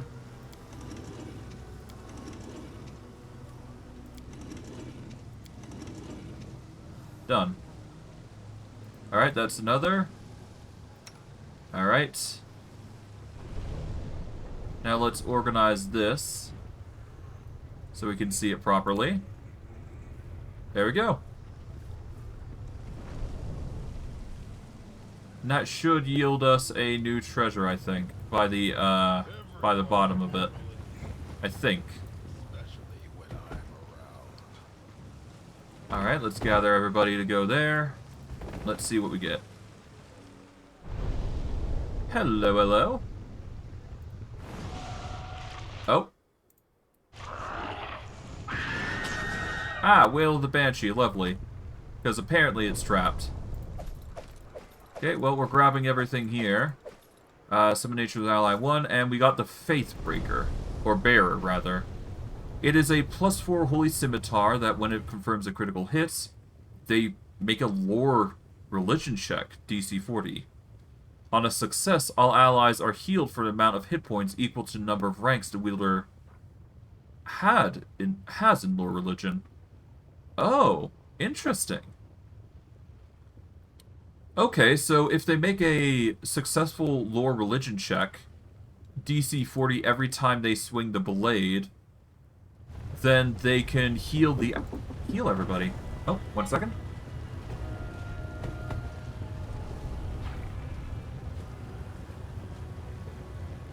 Okay, well, I seems to have to do something real quick, so I'm going to pause for about 5 minutes, and when I return, I will continue on with the exploration.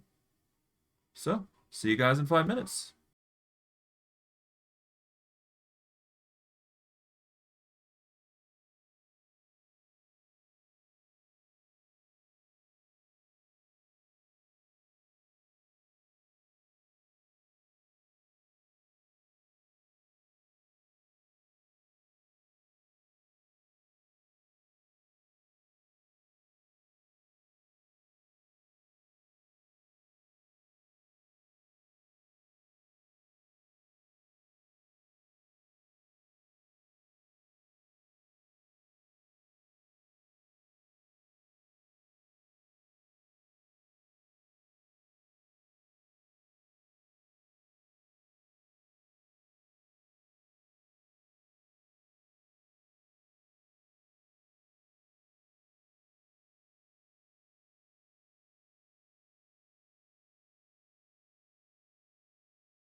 Alright, I am now back. Apologies for the delay. Okay, well, with that, I guess we'll explore the echelon. Well, I guess. Oh, hello. Here comes the fodder. Go and feast, but clean up after yourselves so the guards don't find your bones. Well, somebody's a bit angsty. So it comes to this. Alright, well, somebody's causing ruckus. Let's take off of these. There we go. Let's see, we're going to activate... We don't need a Rod of Magical Affinity currently. Let's equip the Greater Maximize Rod. We don't need the Quicken Metamagic Rod. We don't need the Greater Persistence. We do have Maximize Rods in general. Rod of Mysticism is a Maximize Rod.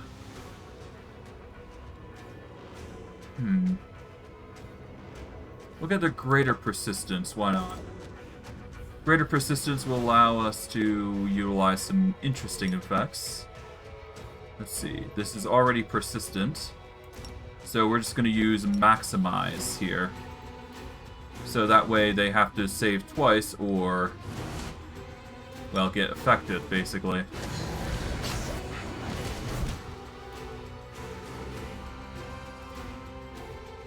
Alright, let's get you closer here. Oh. Alright, Trapjaw is getting targeted. We don't want that. Back him up. There we go. There goes our Skeletor companion. Trapjaw goes down, but he's still technically up. He just doesn't take damage anymore now. As everybody else goes down. There we go. Solid. Alright, Trapjaw got demolished, but hey, that's just how it happens. We did get some loot. We managed to get a +3 Ring of Protection, Mistral Chain Shirt, and the Defiler. This +4 Unholy Heavy Mace increases the amount of damage Channel Negative Energy does to living creatures, or heals undead creatures by 2d6. So, if we are wanting to heal, this mace is actually really nice, I do believe. +5 Freezing Race emanates an aura that makes enemies suffer -2 to attack and damage with ranged weapons. It's eh. Okay, the Defiler is a really good mace if we're trying to heal, so I'm going to equip the Defiler on our offhand here, because obviously it's going to be a really useful item for us, I would imagine anyways. Oh, there is a trap there just casually waiting for us. Then again, that is a chest just casually there, so understandably. Well, whatever. We managed to get some nice loot out of it, so I'm not complaining. Just means we're getting more well-renowned from each fight. For good or ill, I suppose. Okay, well with that, we can head on... Hold on, what's that? Well, I guess we can go back here, I suppose. I'm kind of curious what's going on here, if anything. There is a chest here. Okay. Grab that. What's this? I can go here if I really want to, but we'll save just to be safe. What is this? The keyhole on the magical pedestal is utterly unremarkable. If you insert the right key, the passage onward will likely appear. Onwards. I see. So magical key, if we get it, then we're good. Okay. Okay, understandable. Understandable. Okay, we are going to need to provide some healing for Trapjaw, but other than that, we should be fine. Just go to lowest bit here, fully heal, there we go. A lot of full potions, but required, all the same. Alright. See if there's any other chaos that we can bring. We're certainly putting our name out there, that's for sure. Not that it's a bad thing, of course. Okay. I sense something. An abandoned mansion. Okay. There's a trap there that we can disarm, so we need to get Triclops here. Apparently he transformed at some point. That's fine. Alright, the abandoned mansion is there, so now we've got the location there sorted. I don't think there's much else within the upper echelons, so it's not really that big of a place, but hey, it still matters. Okay. Let's see. What do we need to do now? We just need to talk to Zelek, Rupture, become famous and get Noctulia's attention. Okay.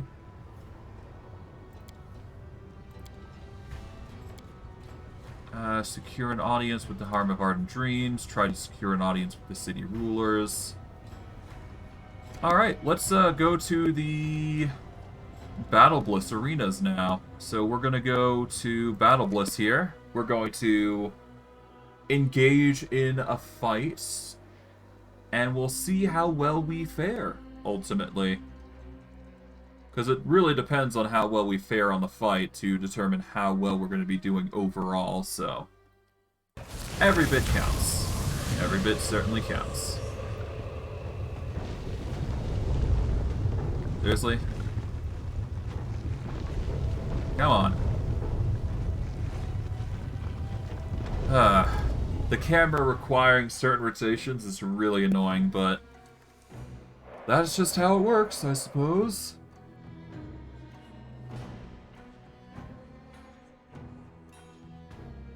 Well, to the Battlebliss we go. Alright, Zelek. I arranged a deal with the succubi. I'm glad to hear it. Your help in these matters is invaluable, since I cannot attend them myself.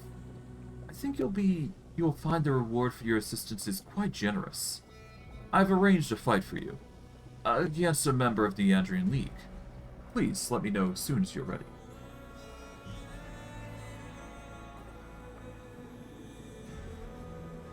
You haven't paid me enough. The deal with the succubi cost was more than expected. You still owe me money. Yativi looks at you closely, then shakes his head. I know the rates of the 10,000 delights. The sum I gave you was more than enough to cover the cost. Ready to enter. I hope you came prepared. The members of the Andrian League are formidable opponents. Aslam, your next opponent, has claimed the lives of over 100 of her opponents. She has also slain the arena on 3 separate occasions. However, she never stays dead. It's quite mysterious, but she always comes back to life, ready to fight in the Battlebliss once more. Alright, who is my opponent? The imp scowls and covers his face with his hands. He peeks out from behind his tiny fingers as if he's wearing a mask. The tiefling glances at his familiar, then nods. Aslam will be your opponent. She is a very dangerous member of the Andrian League, but she's still a bit of a mystery. She used to work for the Assassin Guild, and no one knows why she left. She is swift, deadly, and violent, but most importantly, she is extremely hard to kill. Stay on your guard against her. Earning your membership in the Andrian League will not be easy. I'm ready. I wish you good luck. If you die, greet death with a sweet kiss. Better still, slay all of your opponents and return alive and victorious. And here comes our next arena fight.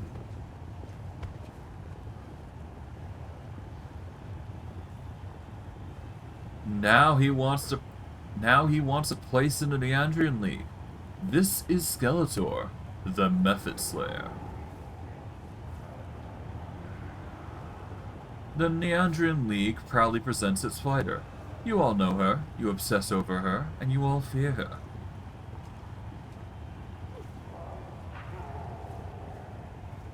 We've enjoyed her hundreds of victories in the arena, and 3 times we've enjoyed her defeat and painful death. But every time she has come back from the dead, an artist of suffering, Aslam thrice killed.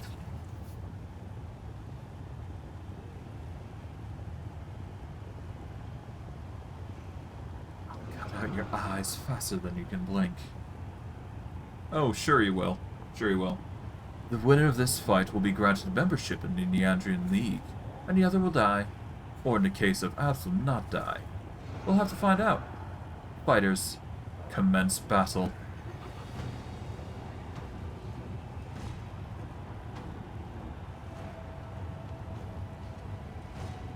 Alright, well, this is going to be pretty self-explanatory, but Sirocco should be enough to handle this, to knock her prone and just make our life easier. There we go. And now she's not prone and she can't do a dang thing as she's just destroyed. I can't believe my eyes. Oh, okay. Arena, I'll be back. I always come back. This is not the end. Sure, sure. This can't be happening. The Neandrian League's fighter is down. The fearsome Aslam has fallen. Long live the newest member of the Neandrian League.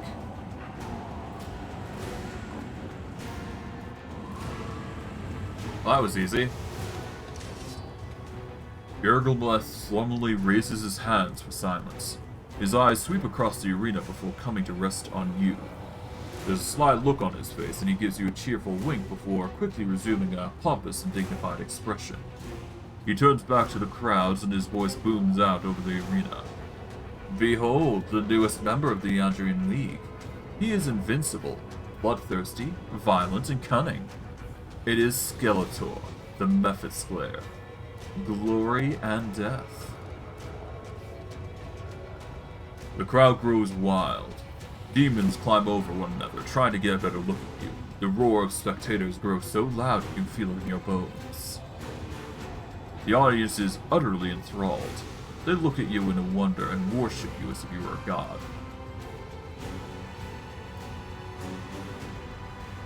Alright, well. Scowl menacingly. You swine. Come down here. I'll kill you all. I'll crush you.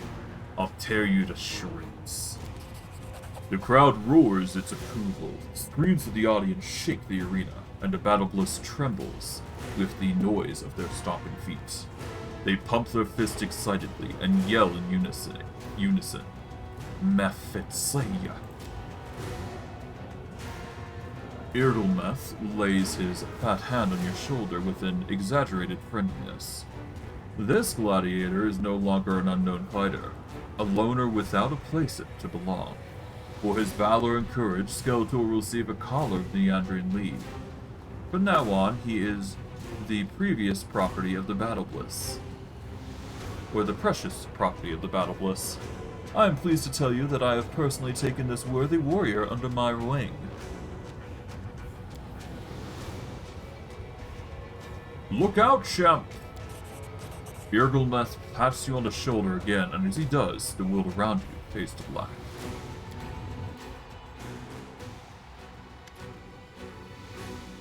Hey, that's enough fooling around. You have more methods to defeat. Irdelmeth looks over to you. The arena master's massive bloated torso wriggles wildly as he bursts into the fit of maniacal laughter. As the Cambion howls in amusement, you realize that your neck feels stiff. You reach up a hand and discover that you are now wearing a jewel-studded metal collar. The hand's voice is filled with sorrow and remorse. I've let you down, champion. That fiend has taken you captive, and I was unable to stop him. I could not perceive his motives through the veil of insanity that shrouds his damaged mind. I knew you were in the abyss, a place where you can't even trust your own shadow. But I failed to be vigilant. Well, what's done is done. Stay strong. We will find a way to free you.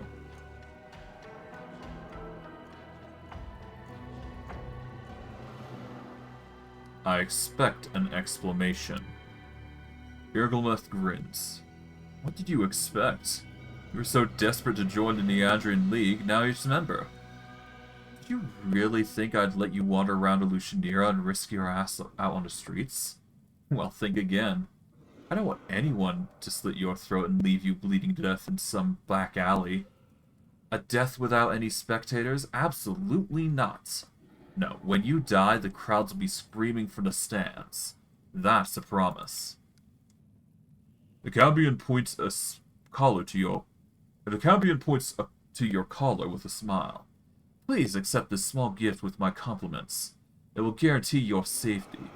This collar will make sure you do not leave the Battlebliss. I don't want you looking for trouble on the streets. I'll also prevent you from picking fights with other gladiators outside the scheduled fight times. It'd be so wasteful if you started killing one another outside the arena.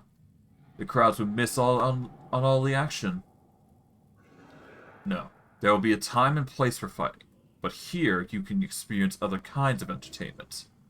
You'll enjoy all the pleasures according to a new star in the arena. The best food and drink, the most passionate enjoyment, and the throngs of adoring fans. You'll love being my property, I promise.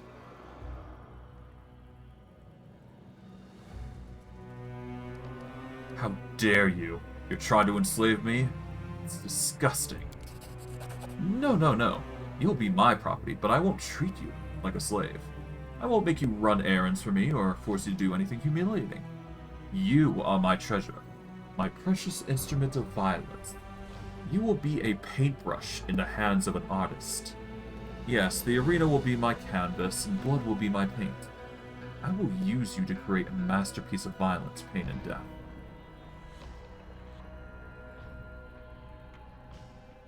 Where are my companions?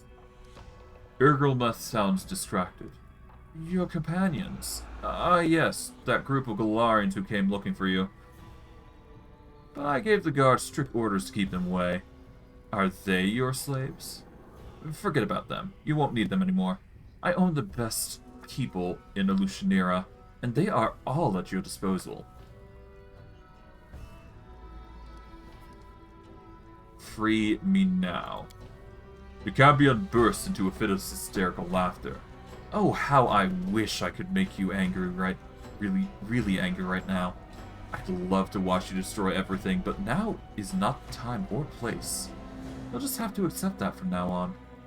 You will live here, just like all the other members of the Neandrian League. Only the champion is allowed to leave the arena, because everyone thinks he's invincible. No one wants to pick a fight with someone who can't die. That's why the champion can do whatever he wants. He looks at you with a sly smile. Perhaps you would like to fight Gelderfang. If you could take his life and title, you can walk free. The chance to become a champion. Why, it's the opportunity of a lifetime. Too bad you won't survive.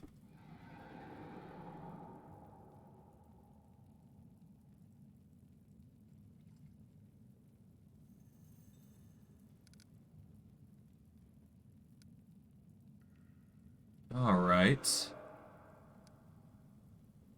Take this collar off right now. You don't know who I am, do you? You've made a big mistake. The demon winks at you.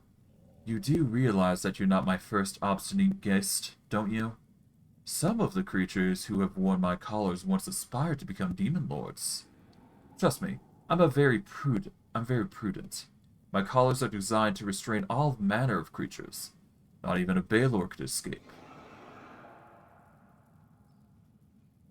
It won't work. I will find a way to get free. The arena master nods in a chuckle. Of course you will. But it won't happen the way you imagine. The crowd wants to see Gelderfang tear you apart. They simply can't wait for that to happen. And who am I to deny them? If I ignore their desires, they will storm the arena. Yes, soon you will take your last stand in the arena. When the champion is done with you, you will be truly free. Of course, you will be dead, but your spirit will live on. No one will ever forget the ambitious newcomer who almost defeated the champion.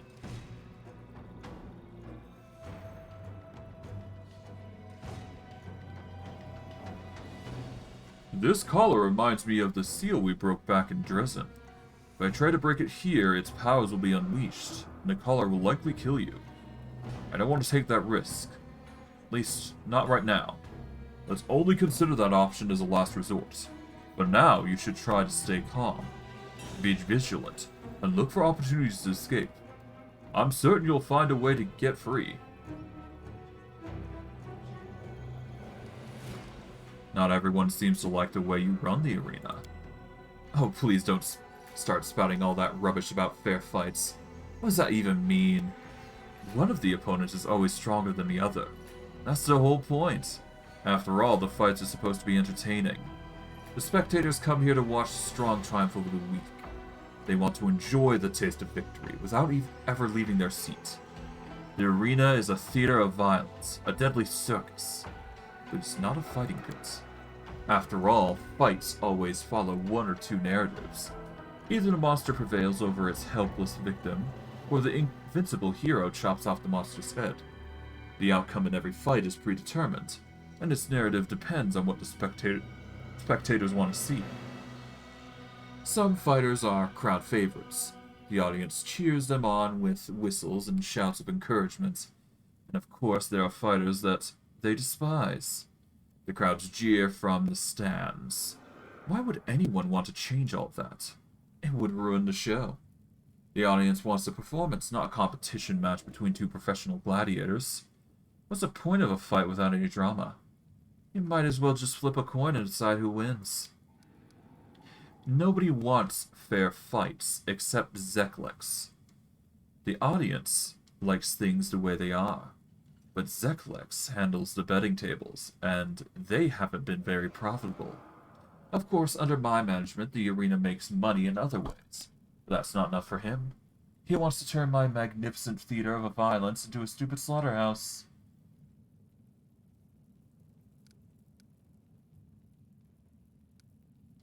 Do you really think the Mephit Slayer is an amusing tile?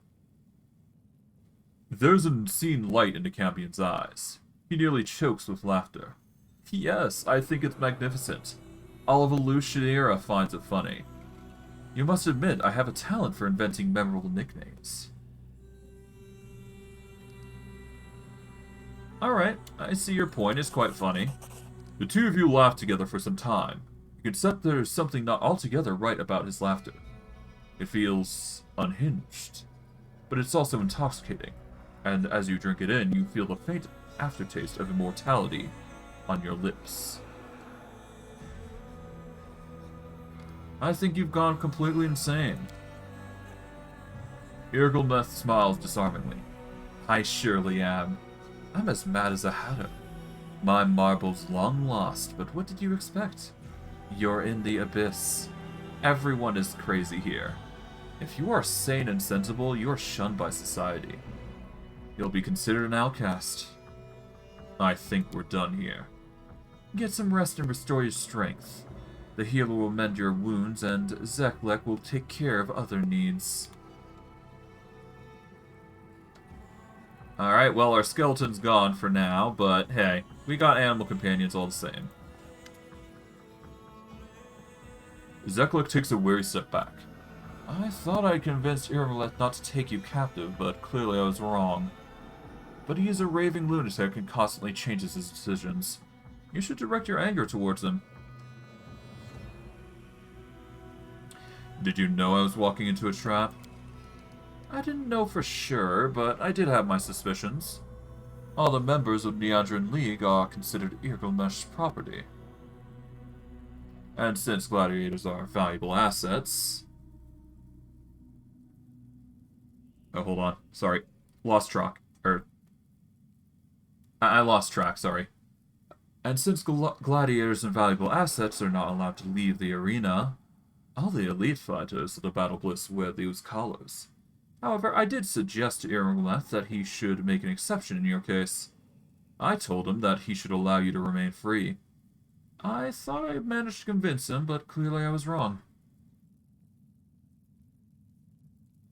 Why am I being forced to wear this collar? These collars are worn by all the members of Neandrin League. You won't be able to leave the arena, and if you try to escape, the collar will immediately teleport you back to the Battlebliss. If you try to hurt Erlmeth or harm his property while wearing the collar, it will transfer you to a safe and quiet place where you can calm down. Of course, the collar will be removed when you enter the arena. That's the only time members of Neandrian League are allowed to fight one another. Erlmeth doesn't want his precious property damaged outside the arena, but there are no such restrictions once his fighters are inside. As long as there are screaming crowds in the stands, the gladiators can do whatever they want to one another. Did you hear that, champion? They'll take off your collar when you fight. As soon as you enter the arena, you'll be free and unfettered. You can do whatever you want. A lot of gladiators believe that they're invincible. They're so confident in their own abilities that they'll challenge anyone to a fight. Before our gladiators had collars, they used to strut around the street of Alushinyrra and pick fights with dangerous opponents. We lost a number of good fighters that way. Even worse, they would fight amongst themselves and kill or maim one another outside the arena, without any spectators to watch. That's why I had the idea to create those collars. However, Erlmeth stole my idea and took all the credit for it. Great. I understand. I apologize once again. I would certainly set you free if I could. Will you help me escape? Well, of course I will. I have a plan that will help you free you from the collar, and help you defeat Gelderfang, and trust me, you will need my help. While you were unconscious, Erlmeth managed to find a Neandrian crystal. Gelderfang has been obsessed with getting his hands on one, and his wish finally came true. A demon called Mustavan took the crystal into Gelderfang's room and locked the door. For the next few hours, the sound of the champion's scream shook the arena. When Gelderfang emerged from his room, he was covered in blood, but he also looked stronger and more powerful than ever. Erlmeth is confident that you don't stand a chance against his champion, but I disagree. I think you can win. Zeklek lowers his voice conspiratorially. I want to overthrow Erlmeth and take over the Battlebliss. Erlmeth is terrible at his job, and he's standing in the way of my ambitions. There's no denying that he's a genius. No one can get the crowds excited like he can, but his management of the arena could not be worse. The fights have turned into a bloody circus. The opponents are never evenly matched, the crowds are losing interest, and the passion of the audience is fading away. I want to change all of that. But it won't be easy to kill Erlmeth. The current champion Gelderfang protects him. After his last escapade, Erlmeth has forbidden Gelderfang from leaving his side. That means Erlmeth is only vulnerable when the champion is fighting in the arena. So I want to offer you a deal. I'll help you eliminate Gelderfang if you'll help me overthrow Erlmeth. If you agree to my proposal, I'll make sure your companions join you in the arena when you need them. Then you can kill Gelderfang together. You can have the title, and all the glory that comes with it. You'll become the champion, and I'll take over the arena. Deal?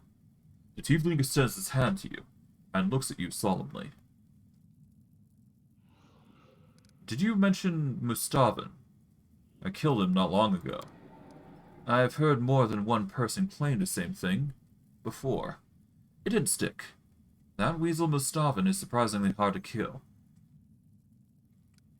Well, I've got very little choice, and he does have an imp running around with him. And considering the fact that we got imprisoned by the guy, let's just say I think currently Skeletor is thinking of butting heads with the guy, so yeah. The tiefling begins to speak in a brisk, matter-of-fact tone.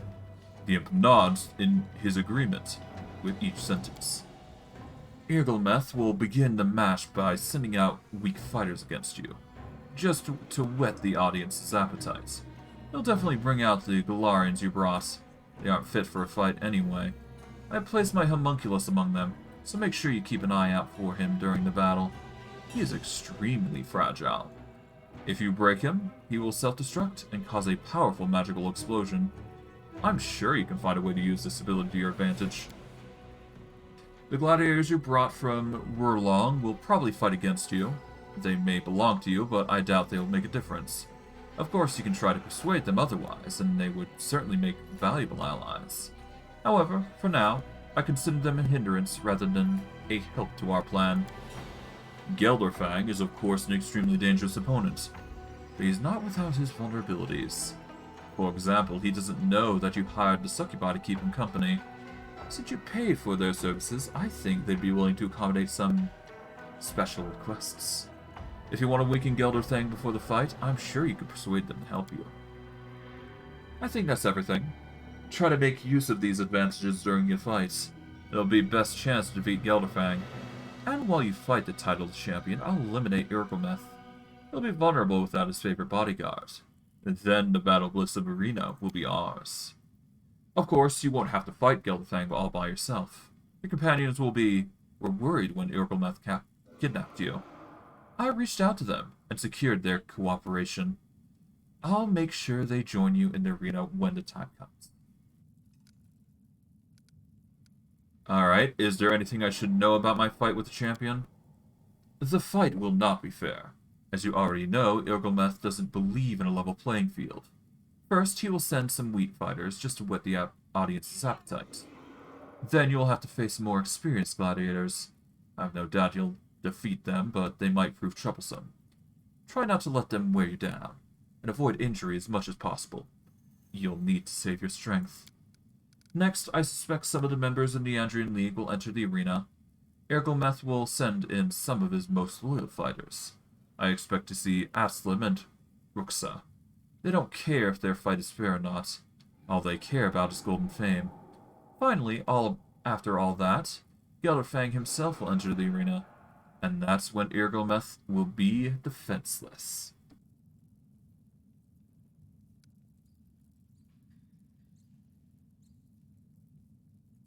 Alright. The Battlebliss will be ours. Zuckluck nods but doesn't speak. His face is screwed up in concentration, as if trying to calculate something in his head. Finally, he gives a satisfied nod. Yes, we are taking a risk, but delaying any longer will not improve our situation. In fact, it might make it worse, so we need to take action now. It's time for you to prepare for the hardest fight of your life. Gelderfang is a true master of violence, and now, with the Neandrian Crystal, he's stronger than ever. Alright. Rest up. You'll need all the strength you can for the upcoming fight. Find me when you're ready. I'll escort you to the arena. Alright, so there's a few things here.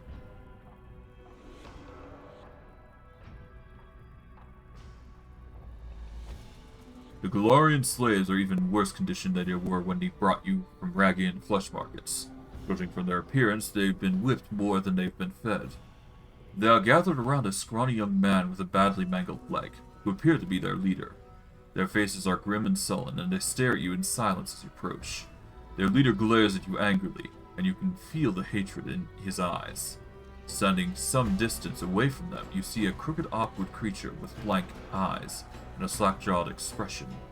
He could easily be mistaken for a human at a distance, but up close it's obvious that this is drooling. Dull-eyed creature is something else entirely.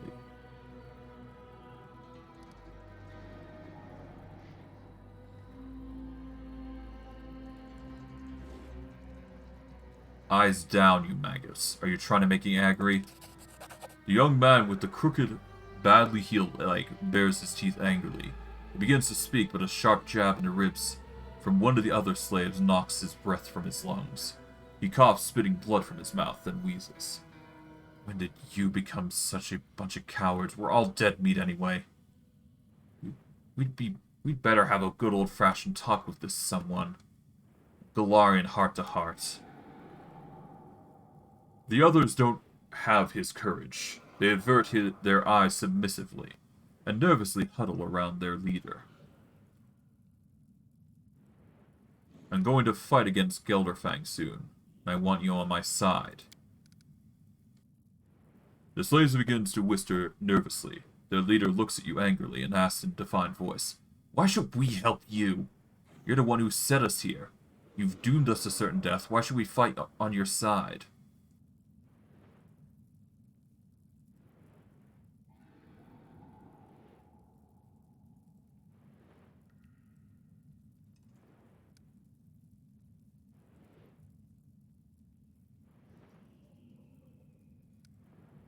If you help me kill the champion, your efforts in battle might be enough to earn you some respect. And some food. The young man exchanges a few words with his friends, and then takes a step forward. You're a right piece of shit, you know. But what you say is true. Fine. We'll help you. We'll show this champion of theirs what it means to be a Galarian. Who's the odd fellow in the back? The strange inhuman creature lets out a long, loud belch. The other slaves turn away in disgust. Damned if we would know. Some tiefling with a bag brought this one and left him here. He told us to treat him like one of our own, but this thing isn't human at all. It's very odd. It acts like a living corpse. It's just like straight ahead all the time. It never moves. Not even to drink water. We think it's some kind of puppet. At least that's our theory. Alright, I gotta go. And we can't really do much about it, any sort of thing beyond that, so let's go loot here. We'll save here, and we'll continue on. Until we're prepped and ready. Absum sits in front of you, looking very much alive despite her recent death in the arena. However, she is not alone. Two other figures sit beside her. The first is an elderly woman with a wrinkled face. Despite her age, she still retains some of the grace and vigor of youth. The second is a very young girl who has only just passed from childhood to adolescence. Upon closer inspection, you realize that both of these figures look like Absum. They all share the same face. Absum looks at you. She has high cheekbones and androgyny features that could easily belong to a man or a woman. Her ears are partially hidden behind her hair, but you can just make out their strange shape. You realize that Absum is not human, though from a distance she could easily be mistaken for one. She greets you cheerfully and does not seem to harbor any resentment towards you. Ah, here comes their killer. We hope you enjoyed our sweet taste of victory. The old woman looks to be like Absum adds in a stern voice. But we won't forget what you've done to us. It hurt us very much. Be glad we were not vindictive. Well, not normally. How'd you survive? We are the Fae of the First World. A true-eyed being with adjoint thoughts and feelings. When two of us fight in the arena, the third one observes, hidden by magic. This way, one of us will stay alive, even if the others die. Then, when morning comes, we will return to our true-eyed form. I enjoyed killing you. The girl bubbles with laughter. Yes, and someday we'll enjoy killing you too. So how do you create copies of yourself? The girl smiles mischievously and sticks out her tongue. It's a Fae secret, we won't tell you. What do you refer to yourself in the plural? The elderly woman chuckles. She shrugs her shoulders and sighs. We're not one, and we are not three. We are a true-eyed entity. This is the way we are accustomed to speaking. Alright, tell me about yourself. We are Absalom Thunder Eyes, a Fae from the Thirst World and a proud scout from the Wild Hunt. It was Absalom's job to track down the prey and flush them out from hiding. After a good chase, there would be feasts, and Absalom always took the bottle of spiced wine to the monarch of the hunt. During one of the feasts, Absalom infuriated the monarch when she mixed up 2 bottles of wine. She brought him young wine, fragrant and smelling of spring, but he asked for aged wine that tasted like oak, a wine that would leave the bitterness of regret on the tongue and make the soul weep. Old Absalom joins in, and their voice trembles with bitterness. And the monarch said, Don't you know the difference between young and old, Absalom? No? Well, I'll show you. And he banished Absalom to the First World, but Faye used to be a good servant, so at the last moment, the monarch relented. To help Absalom overcome her pathetic stupidity, the monarch taught her a special spell, and ordered her to cast a spell on herself every morning. This spell made Absalom a true-eyed being, and helped her understand the difference between vibrant youth and the gray hairs of old age. Young Absalom interrupts the older version of himself. And now, Absalom has grown wise. We have become very wise. Time is near when the monarch will summon us back to the Wild Hunt, and we'll be riding again with our brothers and sisters. We'll drink and laugh, and no one will say, How some so foolish? She doesn't even know the difference between young and old ever again. I see. How would you like to help me kill Gelderfang in the arena? You wish to betray Ilgrimeth and kill his champion? That's an ambitious plan. And for some reason, you've decided to seek our help. You killed us, but that's not stopped you from paying us a visit. This is all very unusual. Yes, you've intrigued us. Now you must persuade us. Young Absalom laughs and claps her hands together eagerly. If you want to hear more about this cunning treachery, how exciting.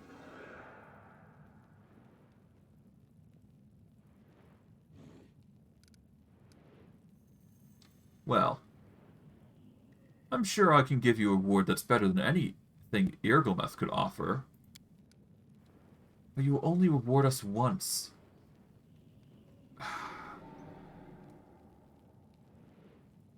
Well, that's a shame. Fine. We tried to convince them, but that's fine. Alright, well, that's not in the list of what we can do then, but hey, whatever. I lead. You follow. A dire one. Hello. We've got a nice little shield, the Charred Bulwark. This +4 heavy shield grants its wielder immunity to cold, and a +1 to AC against medium and smaller creatures.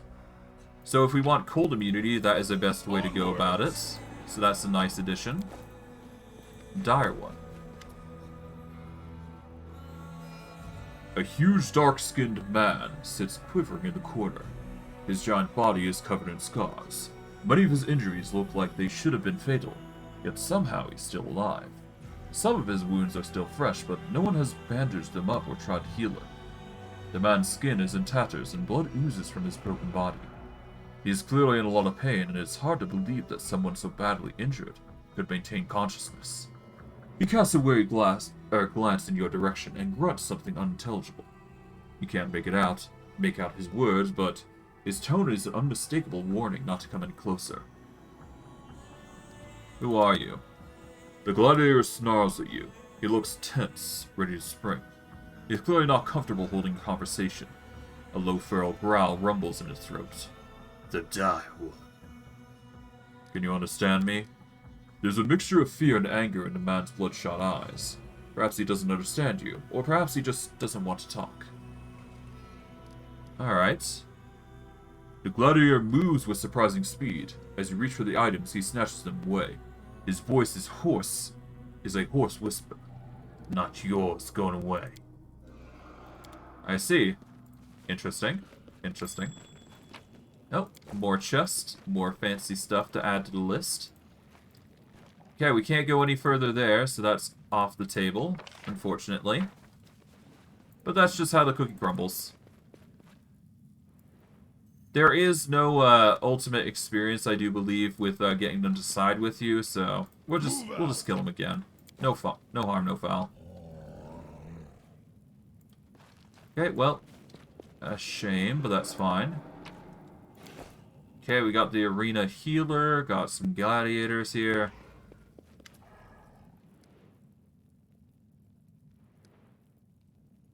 Alright, I could use the help of healer.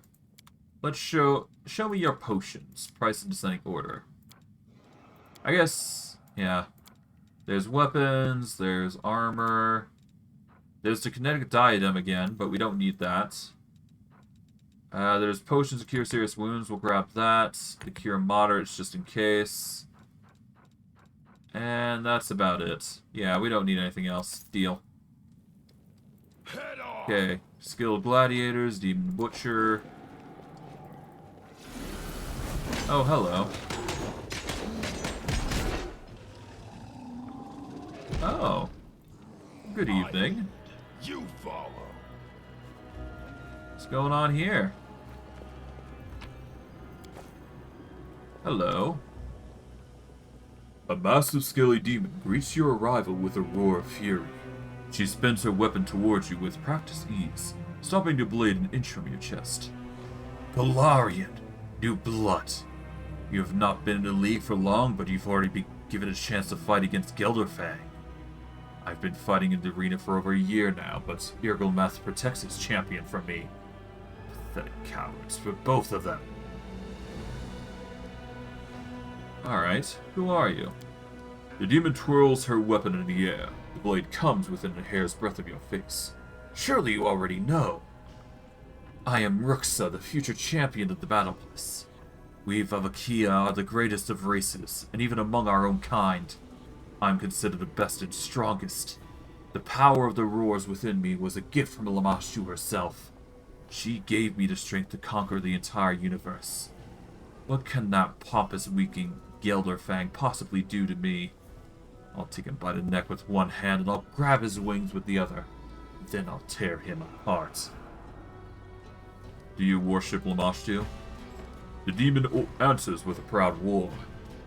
Yes, Lamashtu created Varvika to rule and conquer. She gives us strength, power, and superiority over the rest. We are conquerors. Lamashtu's true firstborns. All Vavakia must worship her. We'll have to fight each other soon. I suggest we join forces and kill Gelderfang. Why would I want to form an alliance with you, new blood? Despite her arrogance, you can tell that you have her attention. She watches you intently, clearly interested in what you have to say.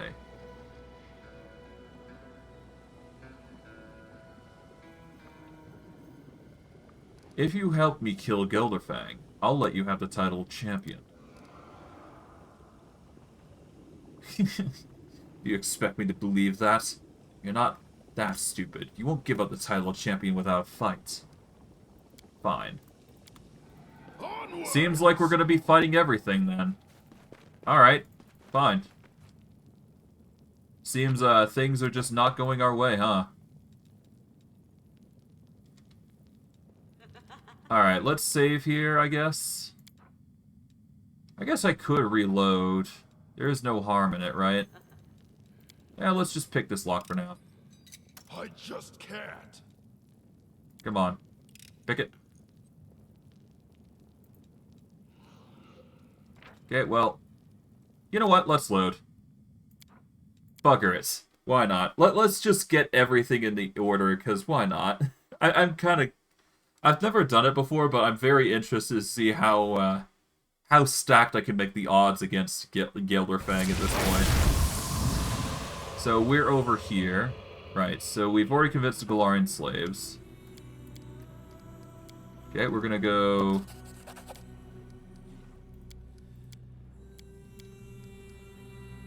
Alright. It'll be fun to betray him.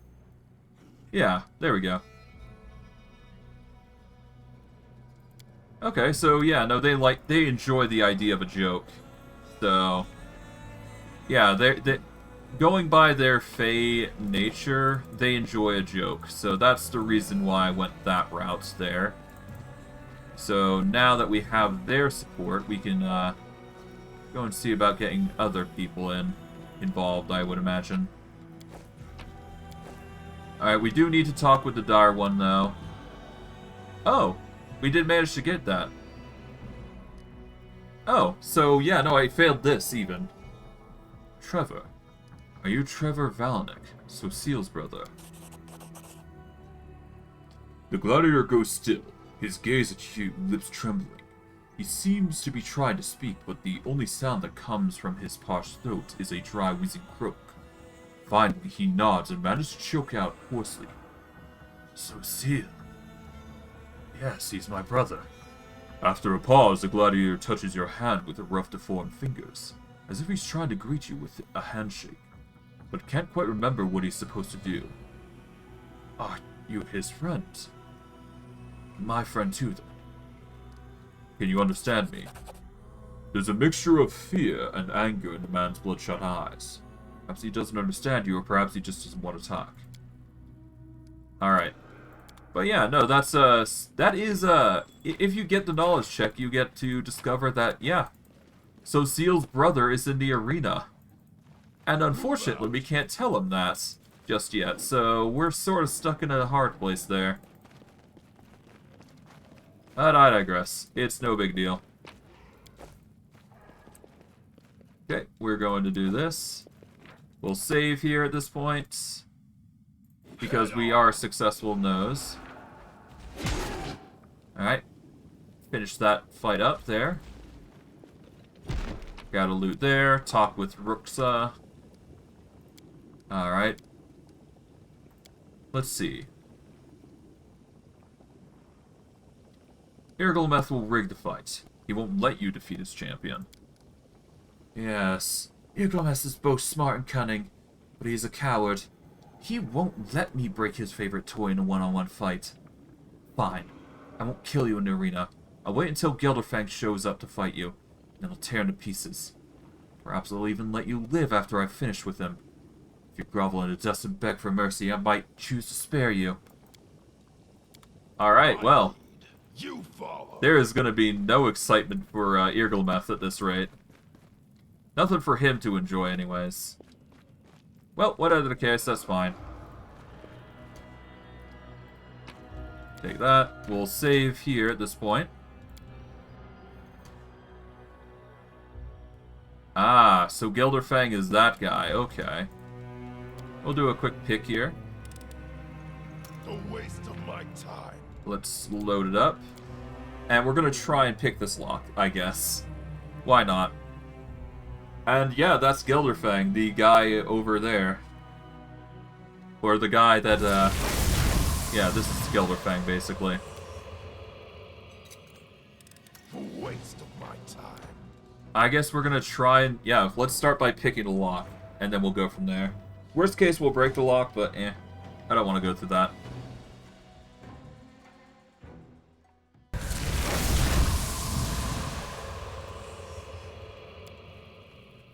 Come on, it's a 50-50 shot. Come on, game. It's a 50-50 shot. Don't be rude. It's not a 25% chance, it's just a 50-50. It is quite literally a coin flip. Come on. Coin flip. There we go, finally. We get some nice goodies, and we get a nice armor called the Perfect Storm. While the wearer of this +4 full plate is wielding weapons in two hands, or is wielding a two-handed weapon, the weapon's largest enchant bonus is added to AC with shield descriptor. As you can probably imagine, that is a very fantastic upgrade for a two-handed wielder. This is honestly probably going to be the last upgrade for Trapjaw, I believe. Perfect Storm. That's not including me just boosting the AC by 1 by going with the armor enchant either, so.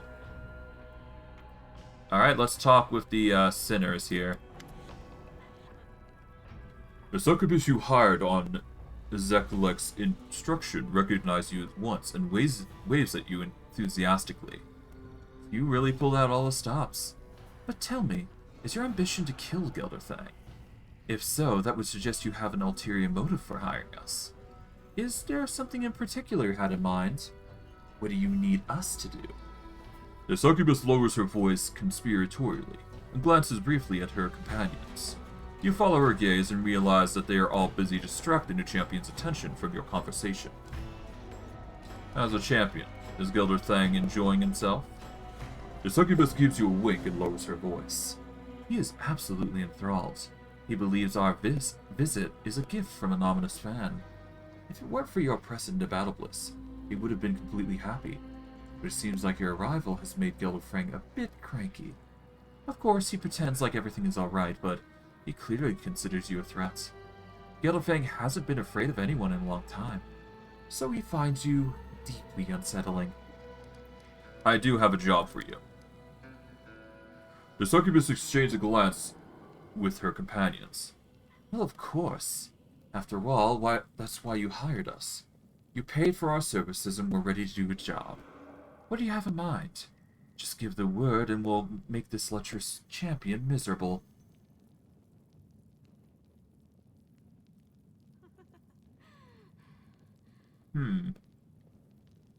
Now, killing Gelderfang would of course cause problems, so we're not going to do that. And besides, he's the champion arena. I doubt Succubi are going to stop him.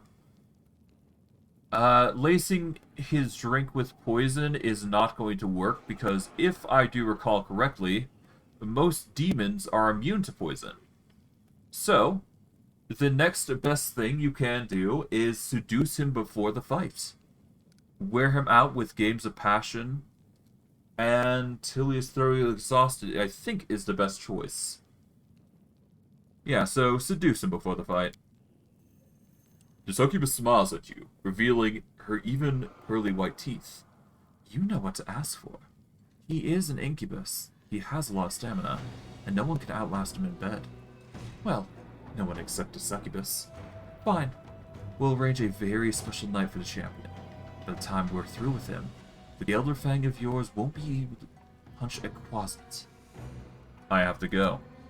Take care of yourself, outsider. If you survive the fight with the champion, drop by the brothel to see us. We'll give you a night to remember.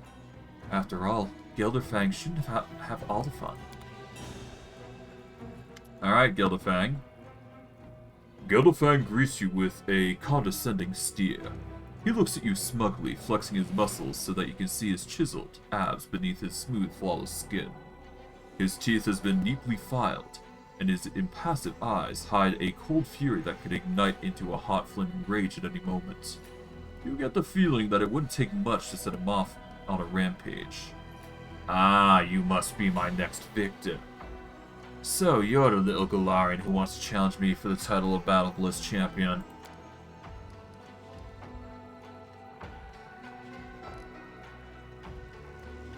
Gelderhor pretends not to recognize you. He looks at you up and down, and then flexes you with a bored, lazy stare. Another primitive Galarian. There's nothing special about you. How disappointing. Why do you fight in the arena? Because it's fun. Where else can I unleash my passion, my wild and sensual spirit? If I don't fight, I feel terrible aching pain in my bones. Without release, my power grows sour and stale, like a rancid brew. The only thing that can cleanse me from this stagnation is to find a victim, and torment them until they howl. Their wail of pain and humiliation washes over me, and restores my power to full potency. Only then do I become myself again. Glenderfang the Invincible, the true ruler of the Battlebliss. We're gonna fight each other soon. You're not scared, are you? The demon chuckles contemptuously. When you are about to eat the great feast, do you feel scared? When his succubus seduces you, do you feel scared? I'm looking forward to our fight. And so should you. I plan to be very delicate with you. Okay, yeah. I won't stop until I've removed every last nerve from your body. Sure.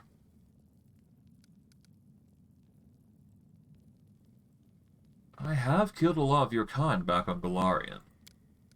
Oh, right, I heard about that. A real demon exterminator.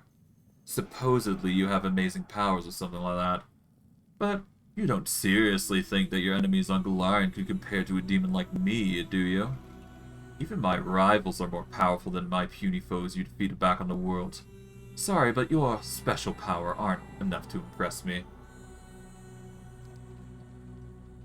What kind of crystal did Irgelmuth give you, anyways? The incubus stretches his limbs and looks at you with a grin. That doesn't concern you, mortal. You shouldn't worry about such things. I don't need a crystal to defeat you. And if you had the crystal instead of me, you wouldn't stand a chance. You don't deserve to be the champion. You're a pathetic blowhard. It's appalling that I have to fight such an unworthy opponent. The demon's relaxed, laid-back demeanor vanishes instantly. He hisses fiercely, baring his teeth in an angry snarl. I am going to make you suffer, mortal. I'll make you beg for the sweet release of death. I'll start nice and slow. Oh yes, I'll take my time as I unravel you. I'll make a noose out of you, out of your own... And then I'll strangle you until the life leaves your body. I have to be very tame with that, but yes, I've intentionally enraged him. There's a good reason why I did that, but it's nothing too crazy. But as it stands, everything is going against him as far as I'm concerned, so that's good. Alright, well, we're gonna save here and let's Yeah. Lead me to the arena. The champion dies today. You know what? No, let's load. We want to give him a day, so that way he can, enjoy the succubi, and then we can go in. So, no, we need to give it a day, and then, oh, great. It doesn't even let me. Okay, cool. That sucks. Okay, well, whatever. How exciting. We'll emerge victorious. My bet is on the Galarian. No one can defeat Gelderfang, especially not a soft and squishy mortal. This isn't entertainment, this is just boring. I'm sure that the Battlebliss arena will be able to entertain you, my dear Hepzimira. Oh, hello. Today, the Mephit Slayer will fight Gelderfang himself. How about warm-up? Look at all these Mephit scurrying around. I think it's time for his signature move. Let's hear it for the Mephit Slayer.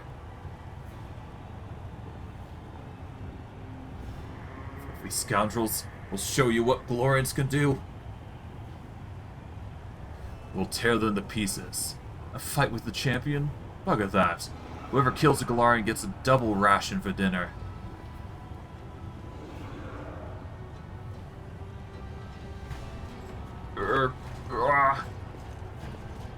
We're in this together, right? We're gonna die, we might as well go down fighting. Let's take as many demons as we can with us. Sounds like a plan. Looks like the Solidarity has prevailed and the Galarians have decided to team up. What a twist.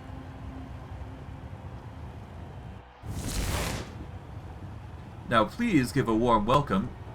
Mashtu Burp. Who's that? Zelik. Ah, never mind. Give a warm welcome to the Mephit Slayer's friends. Alright. Let's just do some starting lightning, I'd say. Yeah, let's start with a lightning strike. There we go. Done. That was easy. Stood absolutely no chance. The time has come for some serious bloodshed. Give a warm welcome to our best fighters, seasoned and merciless, and behold the gruesome skills of our contestants.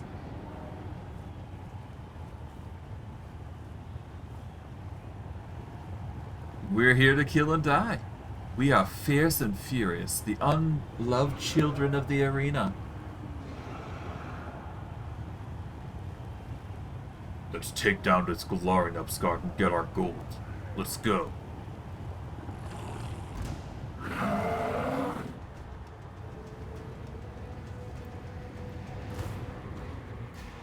Alright, suit yourself. I'll just have to resort to brute force. Alright, well, I guess, that... I guess we can organize our group a little bit. There we go.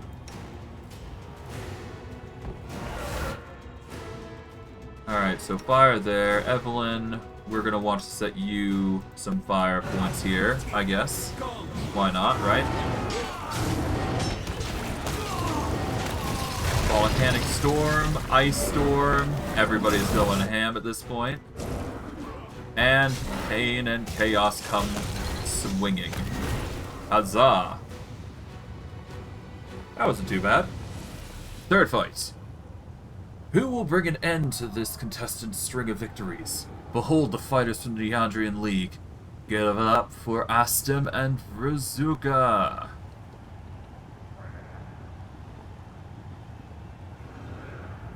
You struck me down once, but now I'll get my revenge.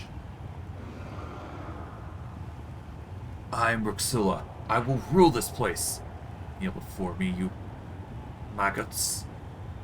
Okay. We will abide by our agreements, Skeletor.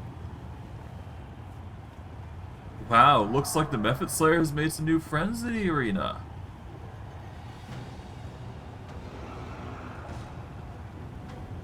Did you expect me to fall for this stupid plan of yours? You fool. I'll kill you first and deal with Genderfang later. Well, that's unfortunate. Suit yourself.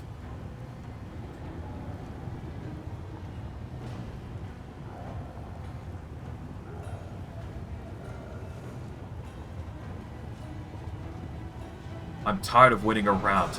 I'll kill you where you stand, Galarian. Ah, it looks like the champion is eager to shed some blood. He doesn't even want to wait any longer. Give a huge welcome to the invincible Gelderfang. He is angry. Well, that's his prerogative, but he doesn't seem all that bad, yeah. Ruxa seems to be wanting to deal with us as well, but unfortunately for her, she's not going to have a good time, I would imagine. Honestly, she's a little bit more tedious to deal with now I think about it, but no big deal. We're just going to throw down ice, more ice basically. We'll go in rage here. Triclops, we want you to go dragon form here. Alright, Skeletor. Honestly, just throw down the Sirocco, I guess. Yeah, there we go. Yeah, the Shadow Demon does most of the work there. Sirocco trip these guys up, so that's kind of necessary here. They're going to have a rough time with it, all the same. Yep, and they're gone. Yep, done. Quite easy to deal with, that's good.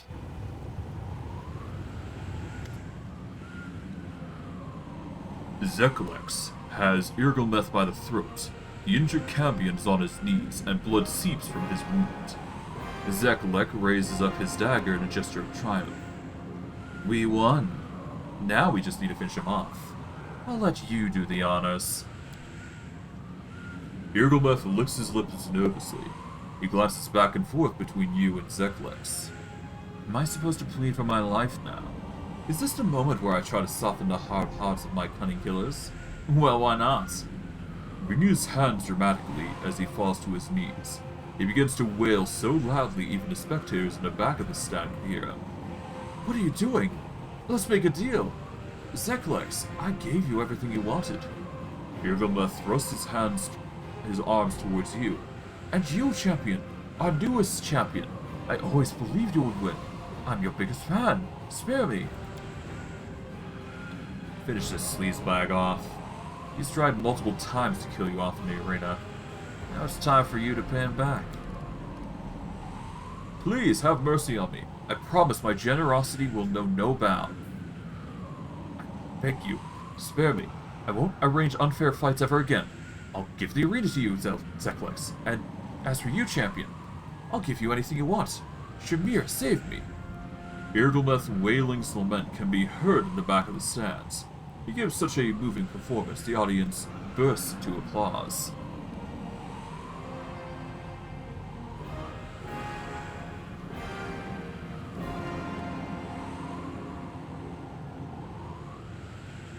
Irgelmeth, you are a liar and a filthy ass. But don't be angry with me. Zekalex was the one who came up with all the nasty ideas. He wants to turn you against me. But I've never done anything to you. Sure, I've been laughing and having fun, but that's just what I do. It's the role I play. I laugh about everything and everyone. The audience loves it.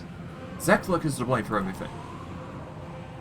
Zekalex clutches his dagger as he hisses through his teeth. Liar! I'm so tired of your lies.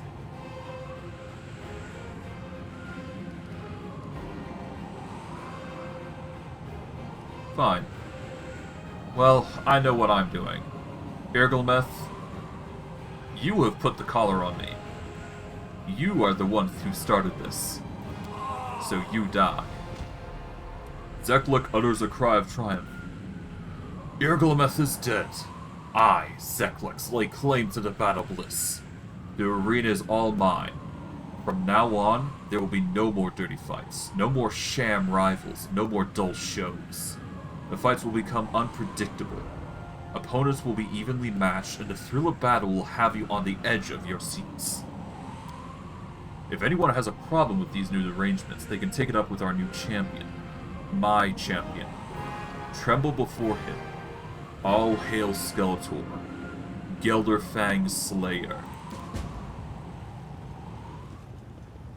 Well, that's good. We get some nice new items to boot, so that's cool. And we also got some more rep, so that's a plus. As for the gear that we do get, just so we're going over it, we get the Blinding Wrath Great Axe, which is... It is a +5 Anarchic Great Axe, which, when it confirms a critical hit, it also deals its normal weapon damage to all creatures in melee range, including the wielder and their allies. Not so good in a run like this, but it's still a very powerful item if you were to go solo. Armor is pretty normal, Belt of Physical Might is pretty normal, the Ring of Protection is pretty normal, basically everything else is pretty normal. Get everything here, and we get some money here. Get all this. Done and done. Unholy Longspear, Breastplate, and we get the Helm of the Fearless Vanguard. Whenever the wearer of this helm receives healing, she also gains 5 temporary hit points for 1 round. This is only good if we had something like that, but we don't have it, so that's fine. We'll just take whatever we can get here. And it doesn't appear that we've got anything else, so... Yep.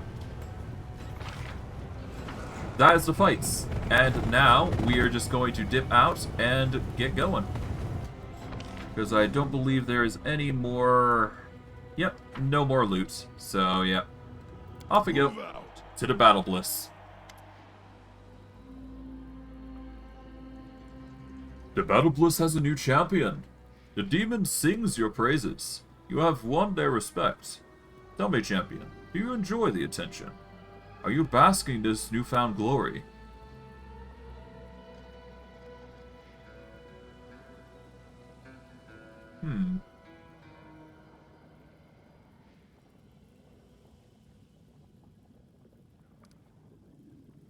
Yeah, I thought it was a lot of fun. No, champion. It was not fun. What happened in the arena was dreadful. It filled me with sorrow. I am grieved to find that you do not share my feelings on this matter. Ah, he's just a bore. He's a straight bore. Alright. Well, with that, I'm actually going to call it here, honestly. I am quite satisfied with the results of what we've done thus far. We've managed to explore the Upper District, and we've done a lot of quest preparations. We've managed to get ourselves the next buff, which is the Tender Knight, which is going to help us permanently over the course of the game, as well as the Demon Graft, of course, but that's another thing entirely. In fact, hold on. Does this give us a +2 to Spellcraft? No, it does not. It gives us a +2 to overcome spell resistance. Also DC to spells, but I digress. Yeah, no, we did manage to get a bunch of stuff, so we are going to enjoy the benefits of what we reap there. And yeah, we're going to wrap it up here. I am quite satisfied with results, and while there was a bit of hiccups here and there, I'd say we're ready for the next stream, which is going to be dedicated to a lot of quest grinding. And a lot of, companion quests to be completed, but I digress. Let's wrap it up here. For those of you on YouTube, like, subscribe, comment, hit the bell notification if you want to see more stuff. I stream daily, so if you want to catch my streams, you can catch me at 3 to 7 MST time. If you want to catch my streams, the best way to do so is search me up at FYMPon at twitch.tv. You can check the About section on my YouTube channel, or my YouTube channel in general. for my Twitch and Twitter, or you can check the link down below in the video description of the video you're currently watching. In this case, Pathfinder Wrath of the Righteous. For those of you on Twitch, or those of you on YouTube coming to Twitch, welcome. Your support is always appreciated. The more support I receive, the more content I can give you guys. Once I hit 3 concurrent viewers, I should be able to reach affiliate status, which will allow me to give you guys even more content than I already am. This can range from just streaming for more hours a day, because obviously, well, I digress. The more people that come to watch my streams, obviously I'm going to stream more, but right now I'm just streaming for 4 hours every day, just getting content to you guys and hoping you guys enjoy it. But I digress. For those of you on Twitch who want to get to YouTube, the best way to do so is using the YouTube search bar and searching up FI Upon. If you scroll down for the Twitch stream, you should be able to see a YouTube photo. If you click that, it'll direct you to the YouTube channel. Or, if you're checking in for the VOD section, you can check the VOD description, and there should be a link or two in the video description that you can copy and paste into your browser. If you want to watch my older content, best way to do so is on YouTube. It has everything since day one, so if you want to look for something specific, such as the entirety of the Pathfinder Wrath of the Righteous series, that's the best way to do so. If you want to see my YouTube stuff, the best way to do so is on Twitch. I stream every day, excluding Sundays, at 3 to 7 Mountain Standard Time. I may increase the times on how much I'm streaming, but I'm going to probably put that in offhandedly streaming and all that jazz, but we'll see. But I stream every day, 3 to 7 Mountain Standard Time, so check to make sure your time zone is correct. I usually have 6 videos on Twitch, so if you want to find the newest stuff on there, that's the best way to do so. But usually what I do is I take every video and I post it I post it as soon as I possibly can onto YouTube, so you'll see content regardless. But I think that is it. I don't think I have anything else I want to say. Nope. Alright, I'm gonna wrap it up here. I hope you guys enjoyed today's stream. I know I did. And I'll see you guys next stream. Take care, everyone, and have a good day.